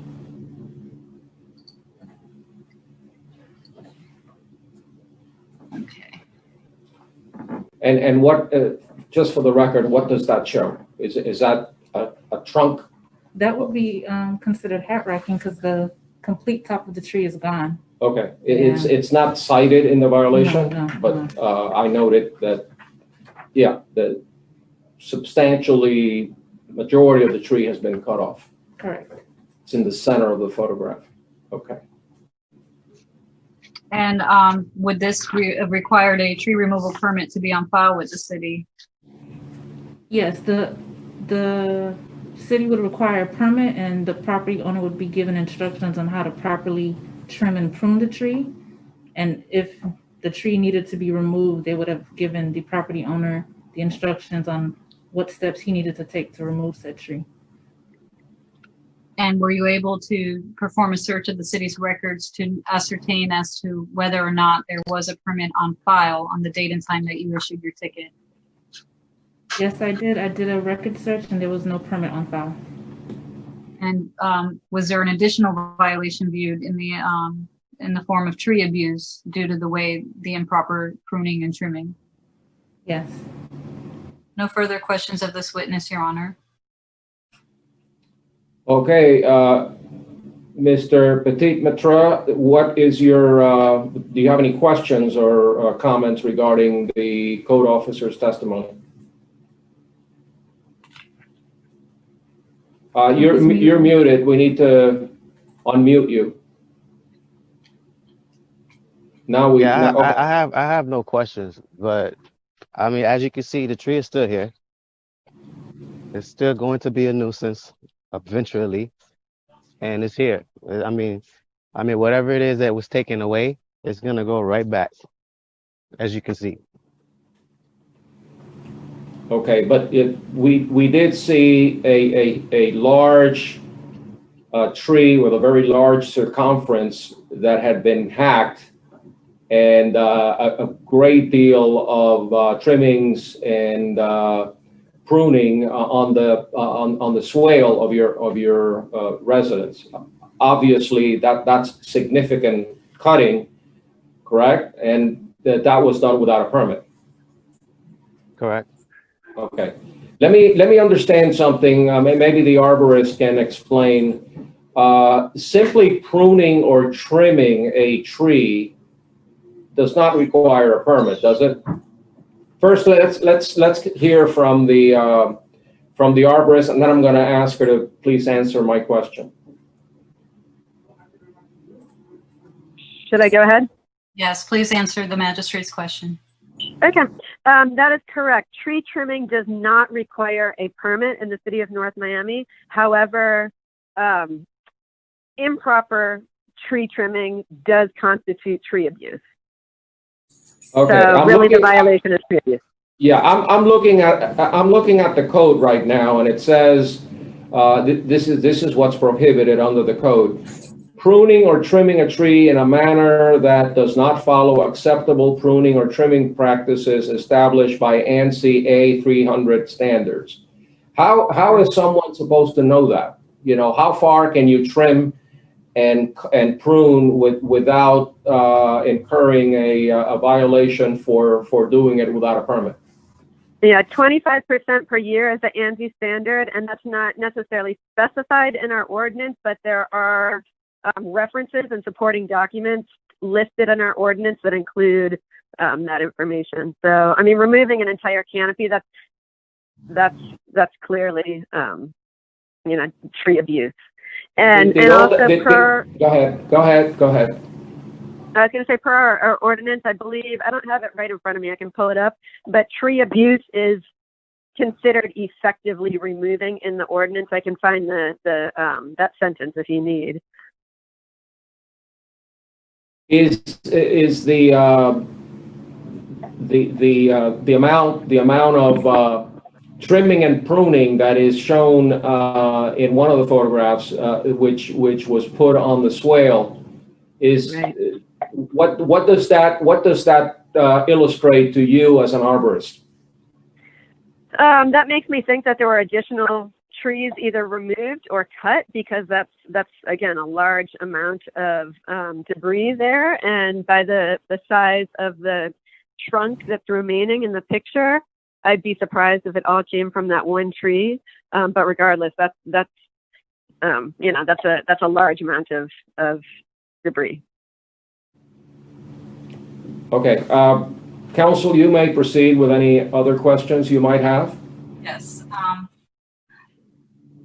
Ms. Walker, in accordance with Section 5-2309A of the city's code, does the city consider abused trees to be effectively removed and require replacement pursuant to the city's code provisions? Yes, that is correct. And did you have an opportunity to view the photo array that I showed earlier? I did. And in accordance with what you viewed, does this constitute tree abuse, which would require replacement of the trees under the city's code? Yes, it does. No further questions, Your Honor. Okay.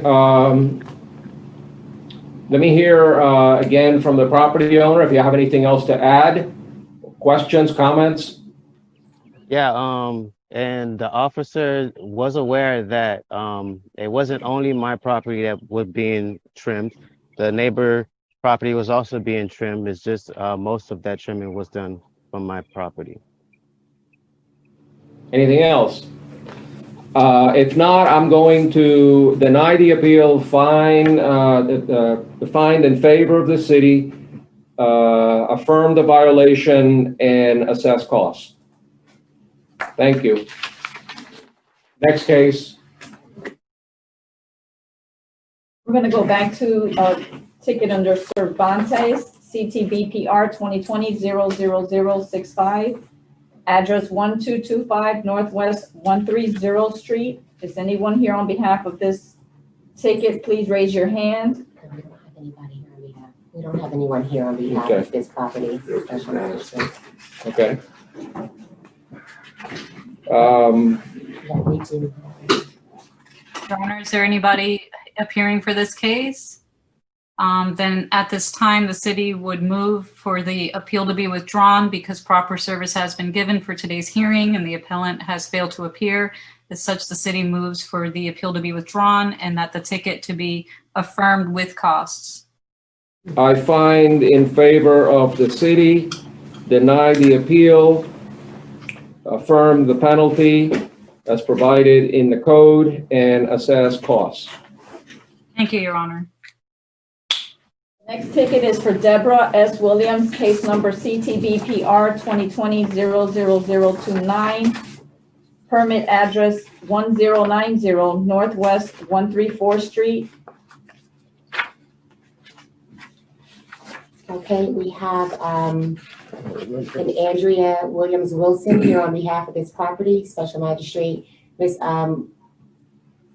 Miss Walker, I'm going to unmute your mic and we will swear you into the record. Please raise your right hand. Do you solemnly swear or affirm the testimony you're about to give in these proceedings shall be the truth, the whole truth, and nothing but the truth, so help you God? Please say, I do. I do. Thank you.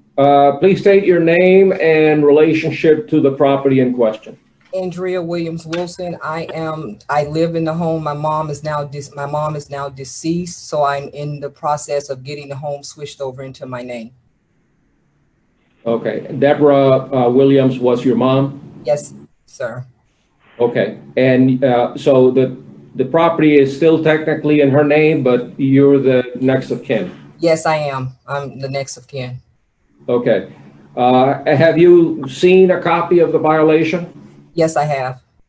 Do you contest it? Yes, I do. Okay. We're going to first have the city attorney make a presentation, and then we're going to give you an opportunity to be heard. Okay. I can get the city's witness to state your name and job title, please. Wayne Clark, City of North Miami Code Compliance. And Officer Clark, on or about May 4th of 2020, did you issue civil violation ticket number 13260 to Deborah Williams? Yes. From what I can see, yes, it's kind of hard to see, but there's my handwriting, and I do see the address and the date. So, yes, correct. And do you recall what the nature of the violation was for you issuing this ticket? They installed the stamped concrete driveway on the property as well as the approach to the property. And how did you find out about the violation? I found out about the violation in passing in my daily routine in my zone. And what did you find in your routine inspection that day? That it was finished. I believe it was finished concrete at that time. And what kind of alerted me also was that I think they had some type of cones or something out there to prevent anyone from driving on it. And were you able to take any photographs of the violation that you viewed? The photograph that's up on the screen now depicting the violation. And this photograph was taken by you? Yes. And was the second photograph also taken by you? Yes. Could you hold on a sec? Could you scroll up some, please? Yes. So I can see if my, okay, I see that one. My name is on that one. Yes, that's where I was posting the ticket on that depiction. And what is depicted in this photograph? What type of work? Concrete installation on a single family property. And would installation of a concrete driveway require a building permit under the city's code? Yes. Were you able to perform a search of the city's records to ascertain whether or not there was in fact a permit on file on the day and time that you issued your ticket? There was none. No further questions at this time, Your Honor. Was the, let me ask the code officer, was all of the work within the property, or was there some other work that was done on the sidewalk or the swale area? Yeah, the approach to the driveway area of the property was constructed, as well as it looks, as well as some sidewalk areas, I'm sorry, I apologize. Some sidewalk areas in between the approach and the initial driveway on the property, as you can see depicted in the photo. Okay, was that work being done contemporaneously with the other work that was being done inside the premises? Yeah, all of it was done, yes, simultaneous together. Okay. Did you have an opportunity to speak with the property owner at that time? I spoke with the gentleman the day of, as you can see, he's in one of the pictures? Right, when I posted it, and I told him that he had the option to appeal the ticket, and I quite surely think I advised him that he needed to apply for an after-the-fact permit to correct the issue. And what did he say? He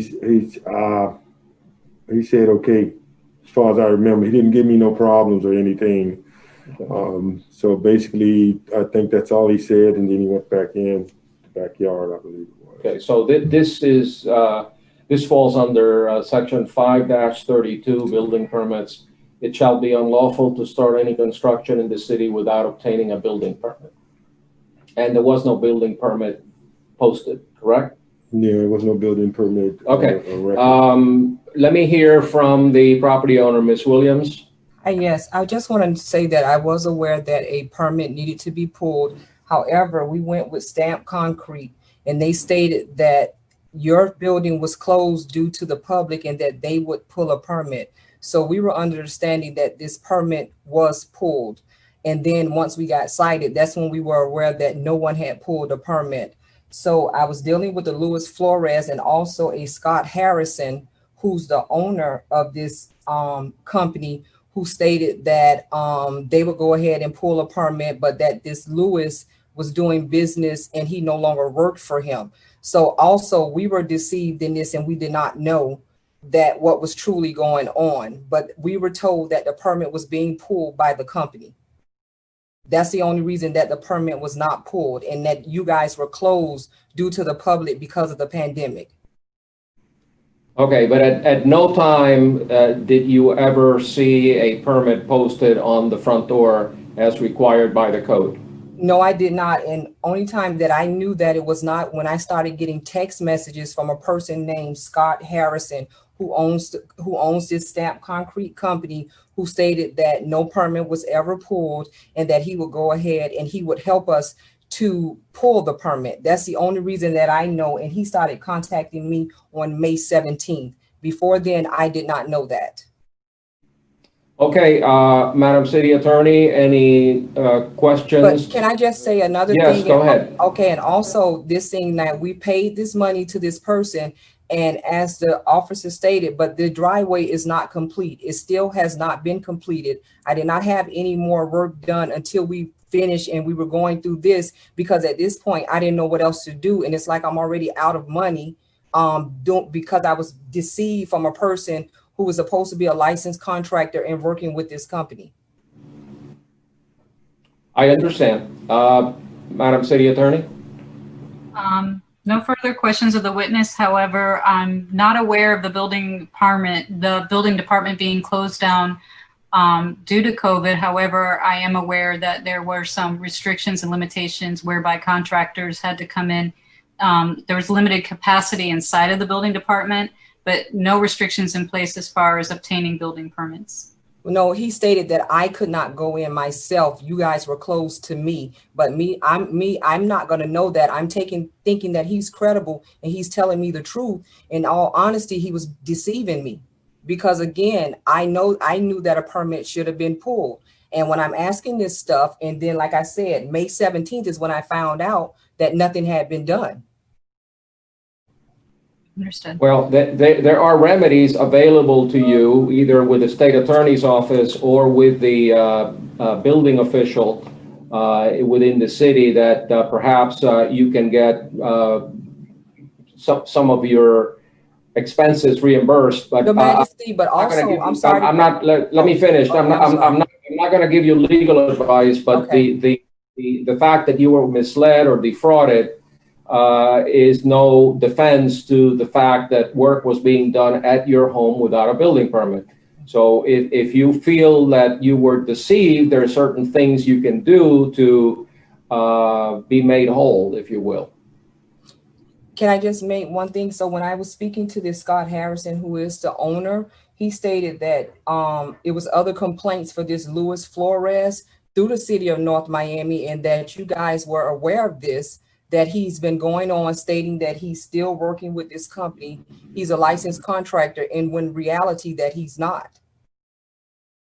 Well, you may have to come and file a formal complaint with the building official, and he knows what to do as far as proceeding with civil or criminal administrative penalties for representing himself as a contractor while he has no license to do so.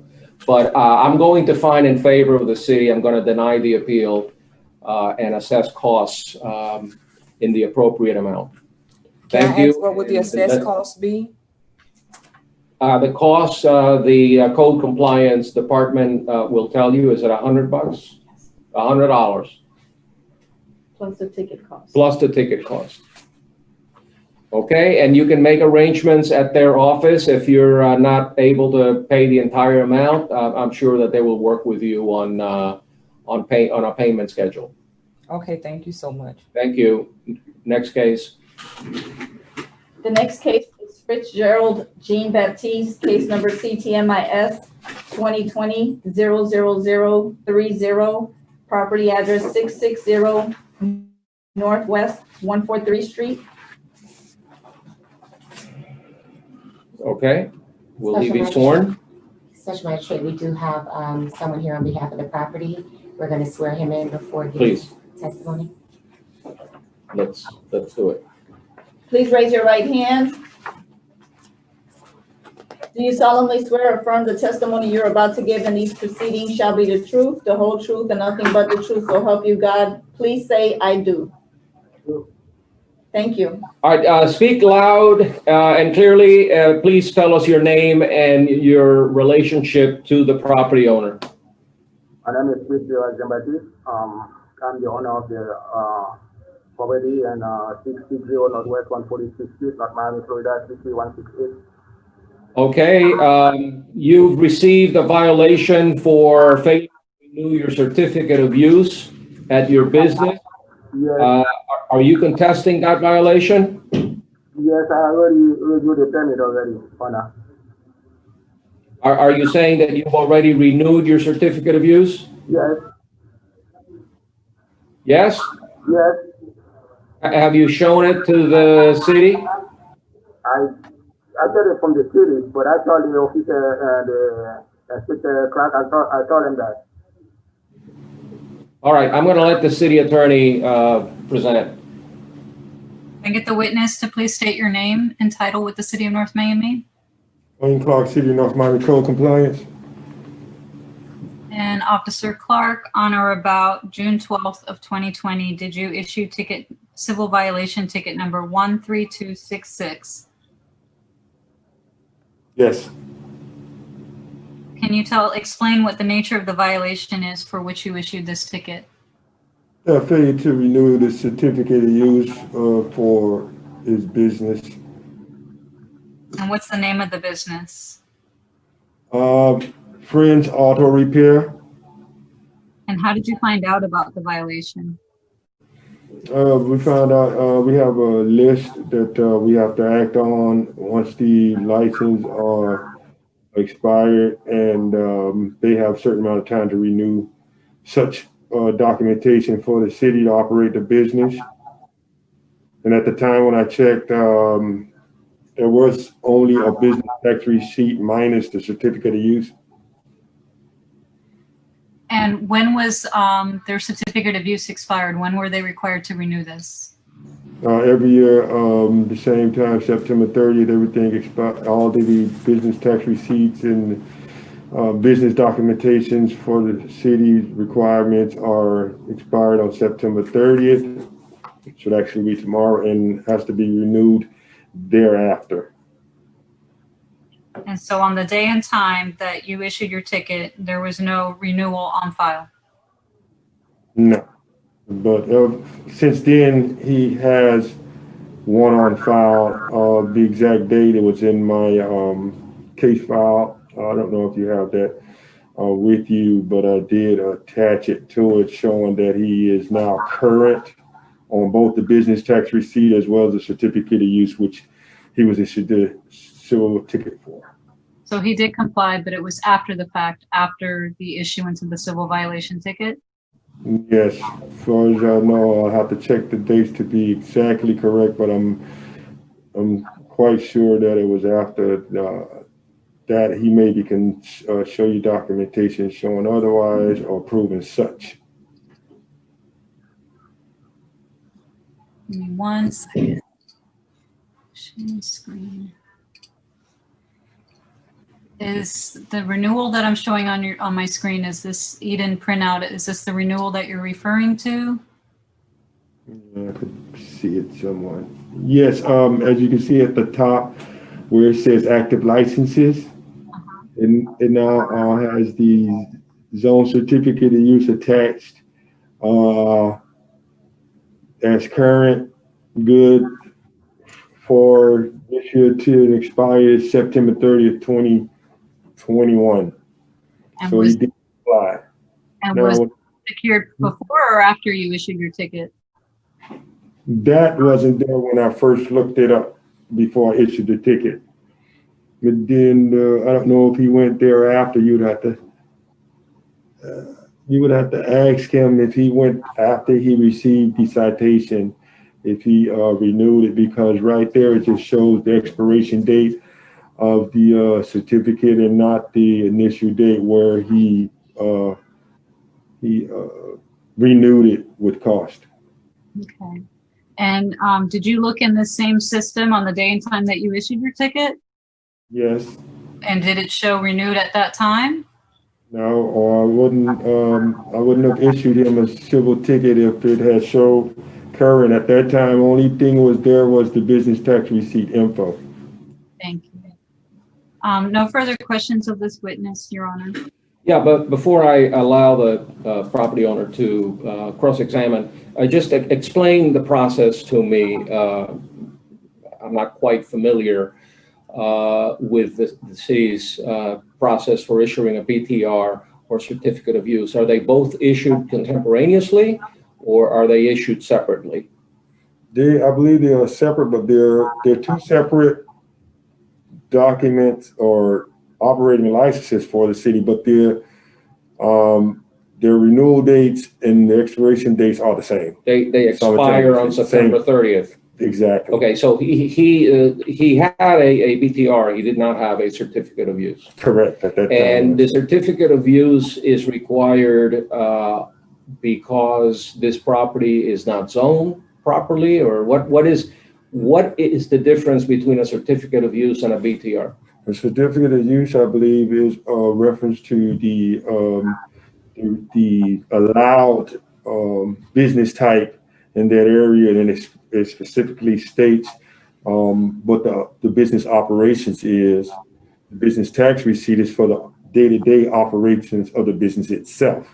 Okay. Does every business require a certificate of use? Just about every business. I don't know if every business, but maybe 99% of the businesses are required a certificate of use. Maybe some nonprofits and businesses like that. You know, some of them may not. Is it issued by the same office within the city, or is it issued by, say, the planning department? One's issued by the planning department.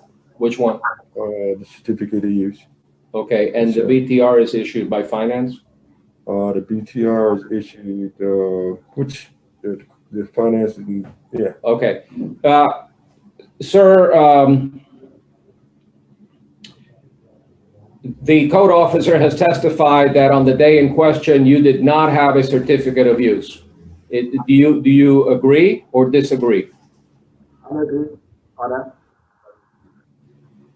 Yes, I agree. I was at this time. I can't understand what you're saying. Yes, I agree, Honor. You say you have.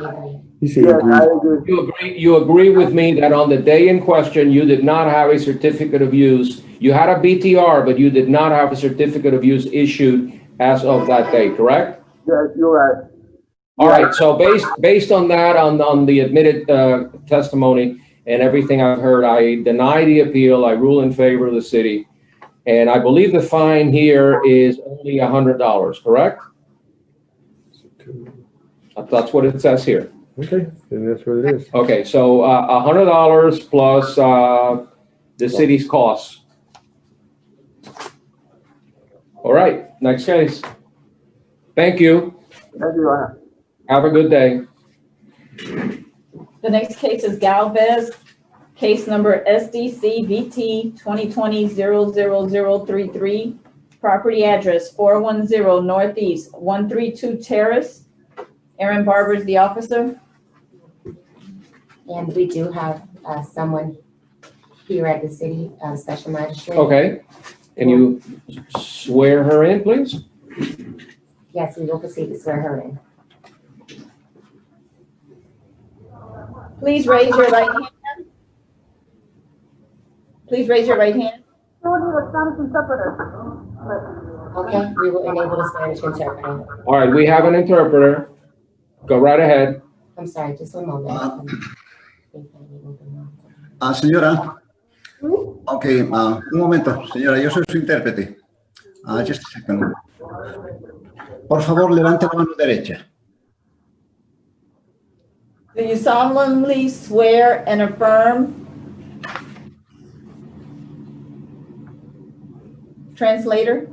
Jura y afirma que el testimonio que dará sea la verdad, toda la verdad, lo jura ante Dios. I cannot hear. Can she get closer to the microphone? She's too close to the camera. I need to see her hand. I need to see her face. Acérquese al micrófono, señora. Acérquese al micrófono para hablar. ¿Dónde está el micrófono? No. He's telling her the opposite.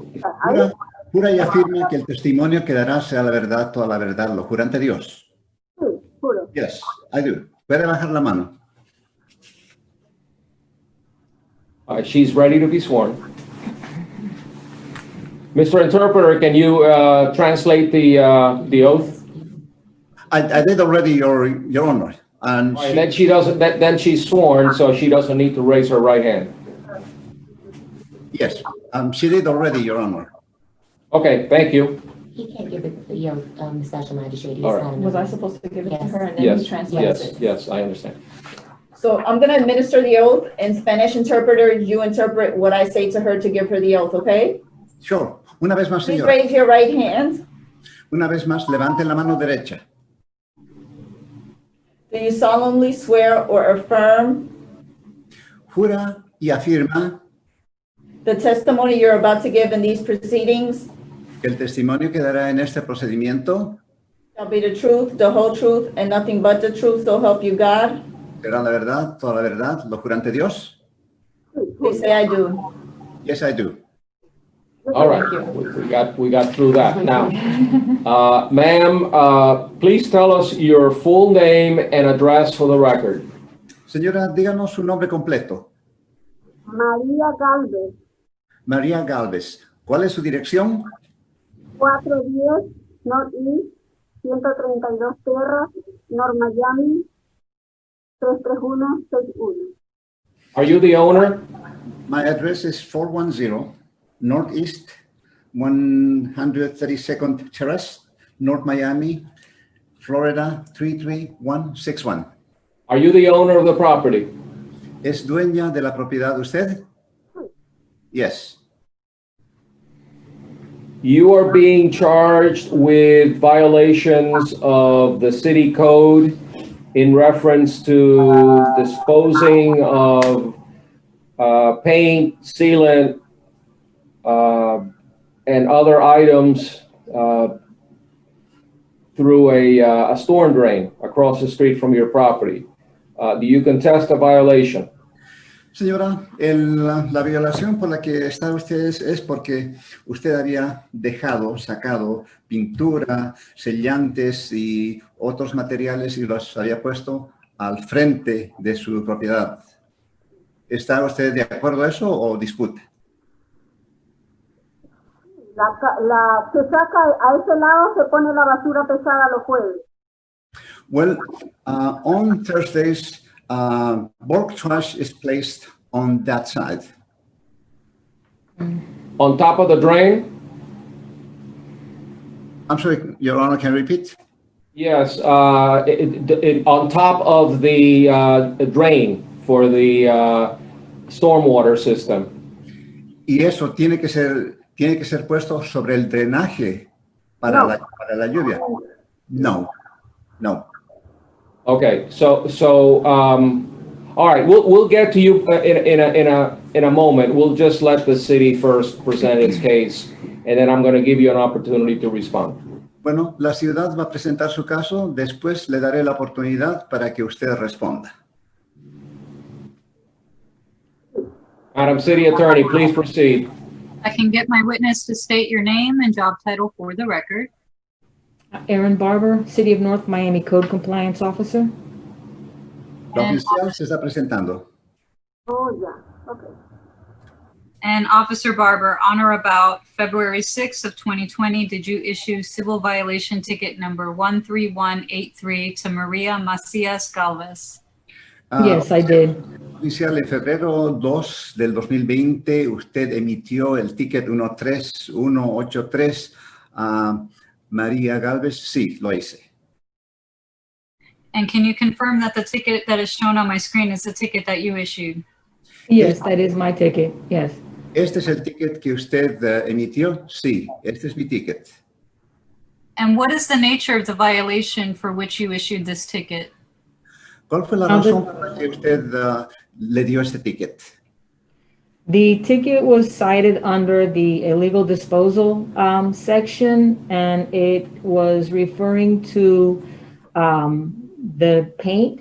There was a paint bucket that was that appeared to be deliberately facing upside down onto the storm drain, and paint had gone into the storm drain. So the ticket was issued for that.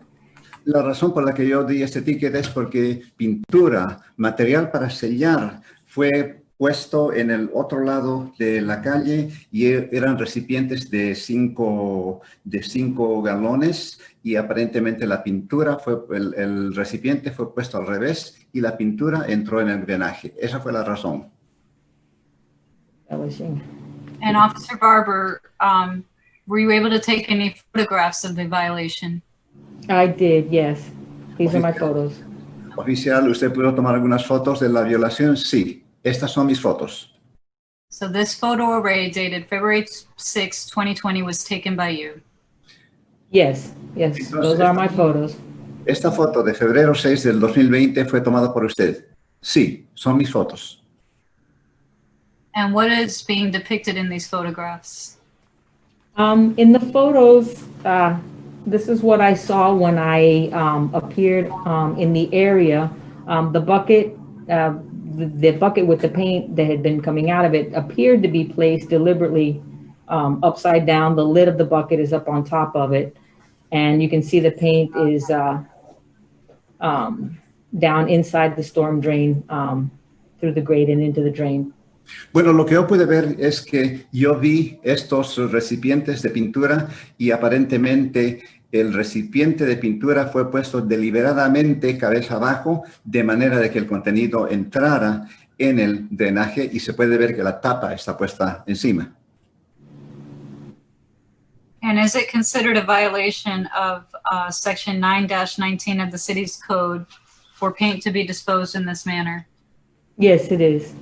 Y es una violación al código de la ciudad, al número 9-19 por poner escombros de esta manera. Sí, lo es.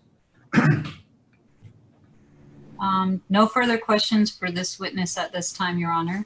No tengo más preguntas para este testigo, su señoría. Let me ask the code officer a couple of questions. Was there ongoing construction or painting at the property in question? The paint that from the bucket, it was the driveway for the property that was cited. It was the same paint. It was the same color. And they noted in a conversation after the ticket was issued that it was their paint. Okay, are we dealing here with two violations or one? You testified that you can't put paint on a drain, dispose paint by way of putting it down the drain. That's clear. Yes, sir. Also, is there a violation for illegal dumping or some other type of violation? Or It was, well, the section that I cited under was illegal disposal. It was Okay. a chapter 9-19A. It's illegal disposal. Okay, And it includes water. anticipating what the property owner is going to be saying, Yes, sir. it appears that her position is that that's where homeowners normally put out their garbage to be picked up by the city. Is that accurate? Well, per code, they should be placing their bulk trash in front of their own property, not across the street. But the issue with this was the fact that the bucket wasn't tipped over. The bucket was, it was more the paint going into the waterways. Yeah, that's why I asked Yes, sir. about the two violations. One is for draining the paint, and Yes, then sir. the other one is for the dumping, as I call it. Is that the normal way that residents dispose of bulk waste, or do they need to put it all in a bag or in some kind of a container before it's picked up by the city or the county? Actually, paint is not permitted. Paint is wet paint is not permitted to be placed out with bulk trash because it can cause, when the trucks grab it, it can cause the paint to be splattered everywhere. So those are items that are not typically picked up with a regular bulk trash. But again, in this, what I would typically do is I would remove the paint and let the property owner know.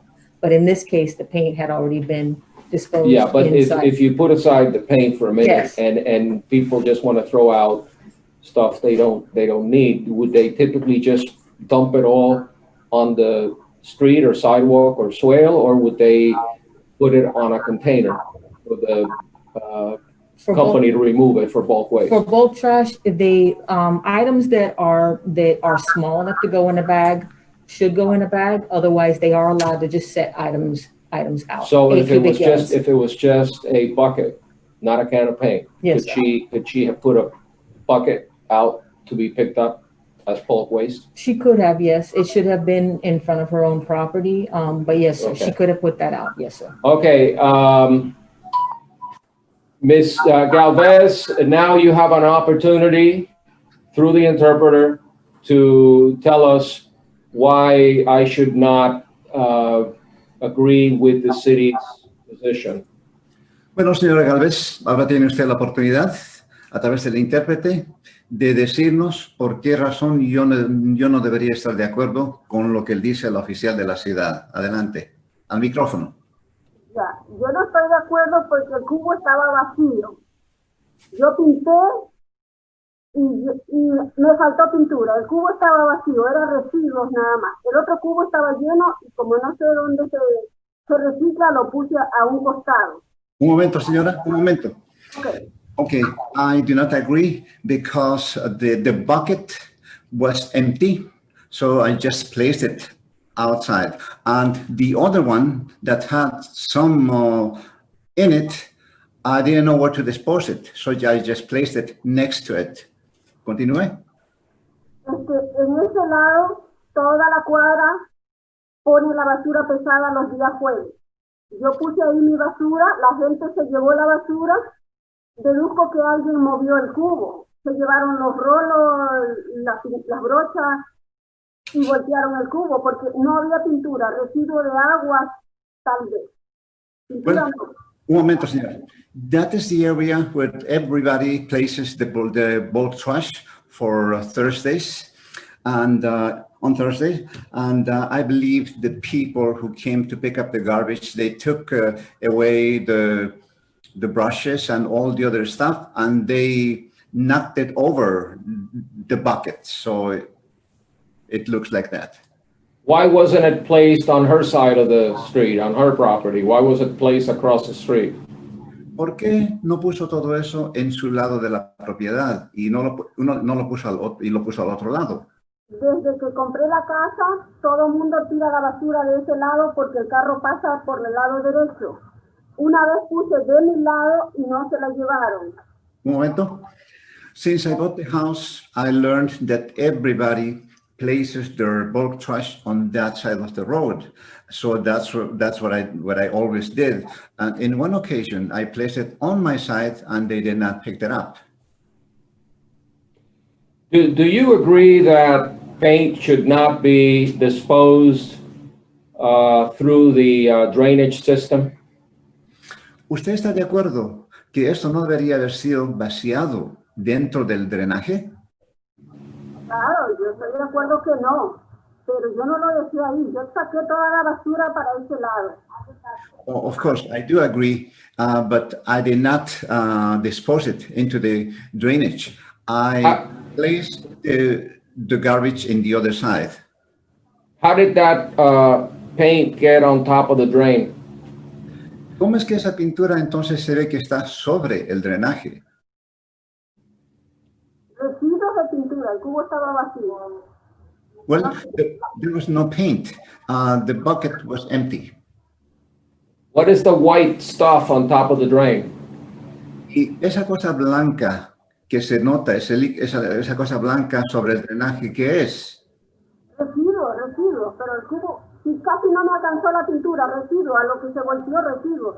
No era mucha pintura, residuos nada más. It was just a residual. It was just some paint because I did not have enough paint to do my painting work. All right, I've heard enough. I'm going to deny the appeal, rule in favor of the city.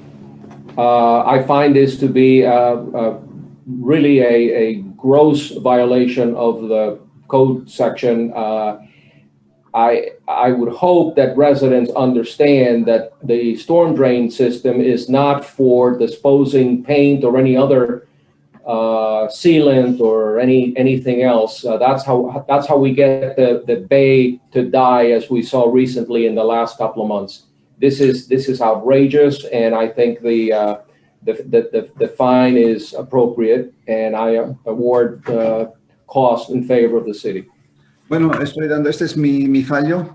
La apelación suya es negada porque yo pienso que esta es una negligencia extrema. El echar este tipo de materiales en el drenaje. Por lo tanto, yo estoy de acuerdo con la ciudad para que se apruebe la multa y los costos. All right, next case. The next case is MIP Express Corporation. Case number CTBPR 2020-00011, property address 469 Northeast 130 Street. We do have the property owner here today, Special Magistrate. Okay. Paul, I'm going to unmute you and start your video. Before we do, we're going to swear you in. Okay. Please raise your right hand. Do you solemnly swear or affirm the testimony you're about to give in these proceedings shall be the truth, the whole truth, and nothing but the truth, so help you God? Please say, I do. I do. Thank you. Please state your full name, address, and relationship to the property. Paul Pokar. I live at 8033 Northwest, 192nd Terrace, Hialeah, Florida, 33015. And we're the owners. You're the owner of the property at 469 Northeast 130th Street, North Miami. Yeah, it's under corporation. Yeah, it's MIP Express Corporation, correct? Correct. That's correct, Your Honor. All right. And you're an officer? I'm not listed yet, so it doesn't show in Sunbiz, but it's under, my brother does show there, Christian Pokar, who has my same last name. Okay, so your brother is an officer, you're not? In records at this point, yes. Okay, my concern is, do you have the authority to speak on behalf of the corporation? Absolutely. I've been on top of the remodeling, on top of the everything. And you can see my contact, my name, my email address with the city. Okay. Yeah, not a problem. All right. Considering that you're under oath, whatever you say on behalf of the corporation is binding on the corporation, okay? No problem. It's okay. All right. Do you understand the charges against you or the charges against the corporation? I do understand, but there might be something wrong. But if you want to read the case and everything, I'll explain myself after. Let me, if there's an issue, we'll deal with it later. At this point, I just want to make sure that you understand what the charges are. Yes, I do understand. Okay. Madam City Attorney, please proceed. And get the witness to state your name and job title for the record. Erin Barber, City of North Miami Code Compliance Officer. And Officer Barber, on or about March 12th of 2020, did you issue civil violation ticket number 13343 to MIP Express Corporation? Yes, I did. And is the ticket that I'm showing on my screen the ticket that you issued? Yes, that's the ticket I issued. And what is the nature of the violation for this ticket? I cited them for Section 5-32, building without a permit. It was the starting driveway installation, driveway construction, and there were no permits on file. And how did you find out about the violation? Routine inspection of the area. And what did you find upon your routine inspection on the day and time of the ticket? When I was driving through the area, I noticed that they were working, because they had been working at that property. I saw that the area had been marked off, set for the concrete, getting ready for the concrete pour. So I decided to go up and check and make sure that they had permits prior to the concrete truck coming out and pouring the concrete. And were you able to take any photographs of the violations that you viewed? I did, yes. And I'm sharing my screen with you. Can you confirm that this photo array dated March 12, 2020 was taken by you? Yes, those are my photos. And what is being depicted in these photos? This was when I came up on the scene in the morning. Like I said, the gentlemen were prepping the area in anticipation of the concrete truck to come out and pour. So I had the Officer Beswick come out and post a stop work order at that time. And would installation of a concrete driveway and approach require a building permit under the city's code? Yes, it would. And were you able to perform a search of the city's records to see whether or not there was any building permit on file on the day and time that you issued your ticket? Yes, I checked our records that morning, and there were no permits on file at that time. All right. No further questions from this witness at this time, Your Honor. All right, a couple of questions. The stop work order was issued by the building official or his designee? Yes. Okay. That's your vehicle shown Yes. on the photograph? Yes, sir. Okay. Was there any interior work being done? I'm not aware of any interior work at the time. I was just outside. So other than the driveway, was any other work being done outside the property? No, I'm not aware of any other. All right. There are two individuals shown on one of the photographs. Did you have a chance to have a conversation with either one of them? I did ask if they had any permits, and they said they didn't know. So I had checked our system in my laptop in the vehicle. Okay. Do you recall whether those individuals had any association to the owner of the property? No, sir. I don't know that. All right. Let me hear from the property owner. If you have any cross-examination or comments regarding the code officer's testimony, now it's your turn. My turn, right? Yes, sir. Okay. All right. So I do know that we require permits on any remodeling. And for the inside, we do have permits. And have When been was that approved. permit issued? 2019, What? June 26, 2019. But this is for interior remodeling and has been fully approved already, as you can see. Now, I do also have permits for fence, which also passed and approved. Now, going directly into the driveway, we were working on pulling permits. All right, and here comes the part, very important part, Your Honor.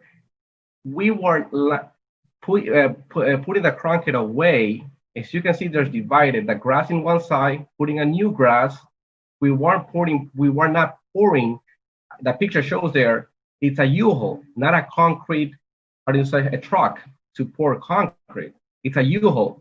U-haul, we collect all that grass on one side. I have pictures before and after. There was grass before. And on the other side, we were just pulling the concrete. Look, this is how it was before. Oh.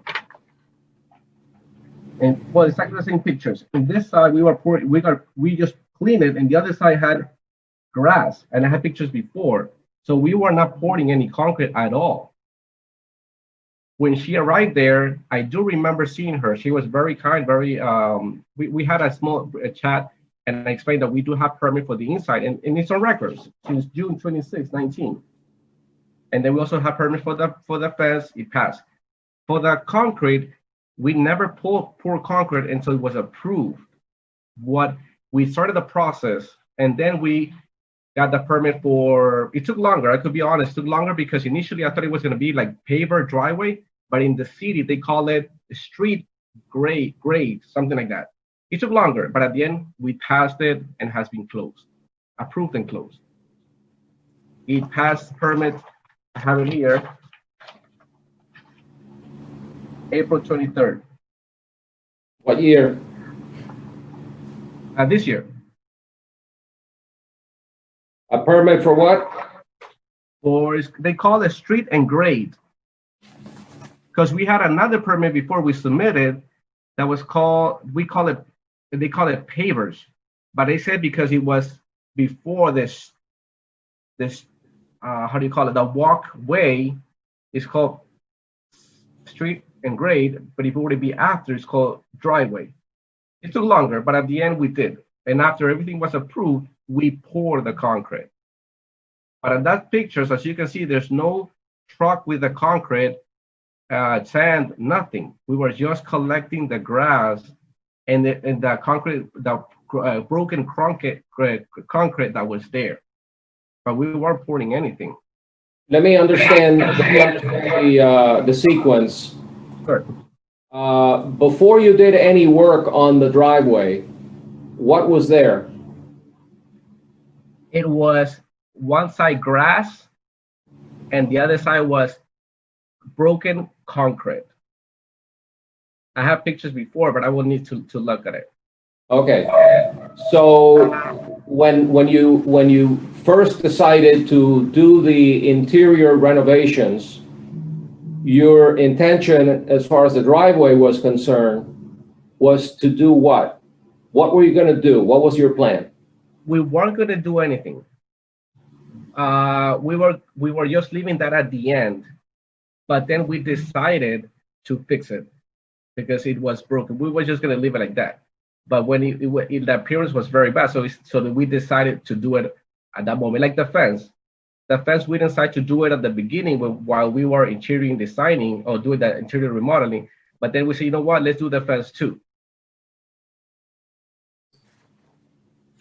Okay, I'm a little confused, okay, because I'm seeing a driveway and there's dirt on that driveway, and it's being prepared for something, whether it's concrete, landscaping, tiles, pavers. You're doing work on the driveway, getting it ready to do something. What is that something? We were evaluating two costs, to put concrete or to put grass, because concrete is much more expensive. But then we decided to do concrete and the other half grass, as it shows the final picture, because it's less expensive. So that's why we didn't even, if you see there, we don't even have what the city requires, of 4 inches. We have, I think, less. It's not even level yet. Because we couldn't, we didn't want to talk 4 inches, which is the city requires, because we didn't know yet what we're going to finally do. So you ended up with grass? One side. And the other side, concrete. It looks like today. Exactly. That's what it looks like today. Exactly. Yes, Your Honor. Okay, so you pulled the permit for both the grass and the concrete, or just the concrete? Just the concrete, because the grass doesn't need permits. All right, and what was the date when you pulled that permit? April. Well, let me see, because we started as a paver, because the city told us it was paver, but then when they went there, they said it was different. So we started on April 6th. That's when you pulled the permit?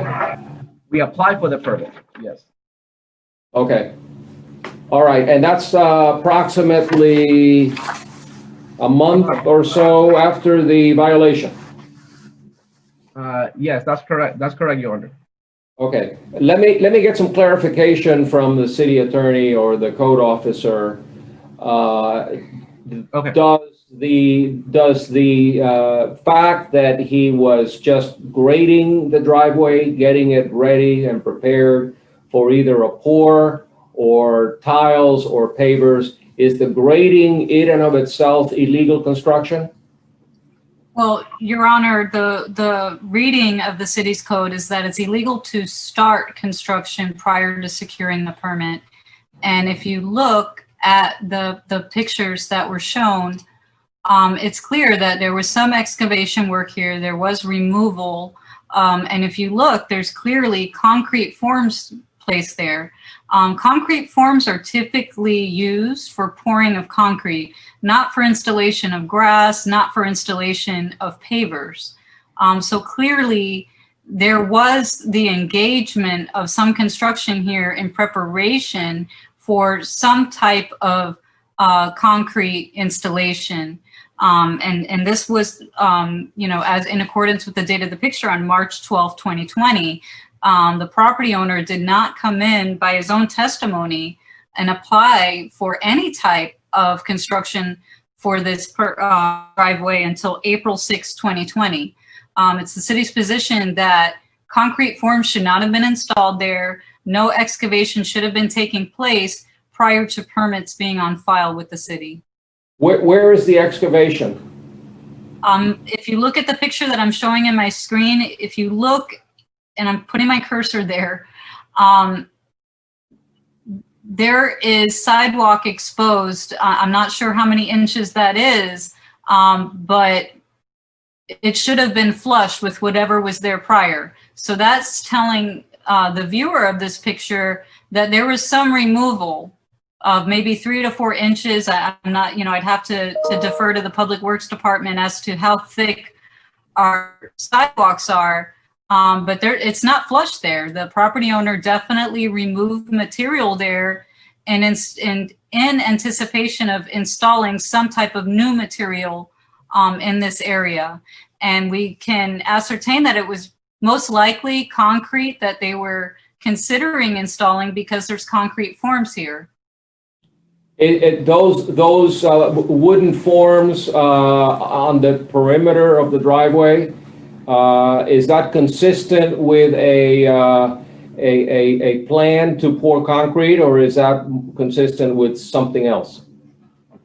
I'll defer to the city's witness for answering that, but in all the cases I've seen, typically wood forms are placed there for stabilization of the liquid concrete, and it would remain there until the concrete sets, and then the wood forms would be removed. I'm not aware of any other type of material that you would use those wood forms for, but again, I'll defer to the city's witness.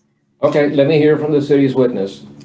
Yes, anytime that a driveway is being framed out, anything that I've ever seen has been with the forms in this. Yeah, and I do note, Madam City Attorney, in looking at section 5-32, it says it shall be unlawful to start any construction, to start any construction, and therefore it appears to me that this is the beginning of work on the driveway and fits within the ordinance.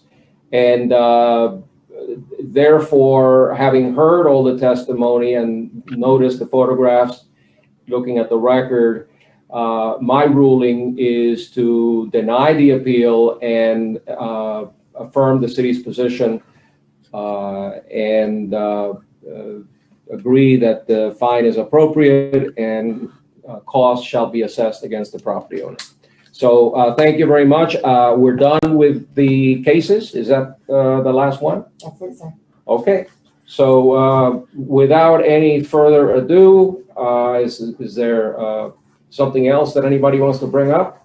No, sir, the city's case, the city's agenda is complete. Okay, so we're done. Thank you. Thank you, Your Honor. Have a wonderful day. Thank you. You as well.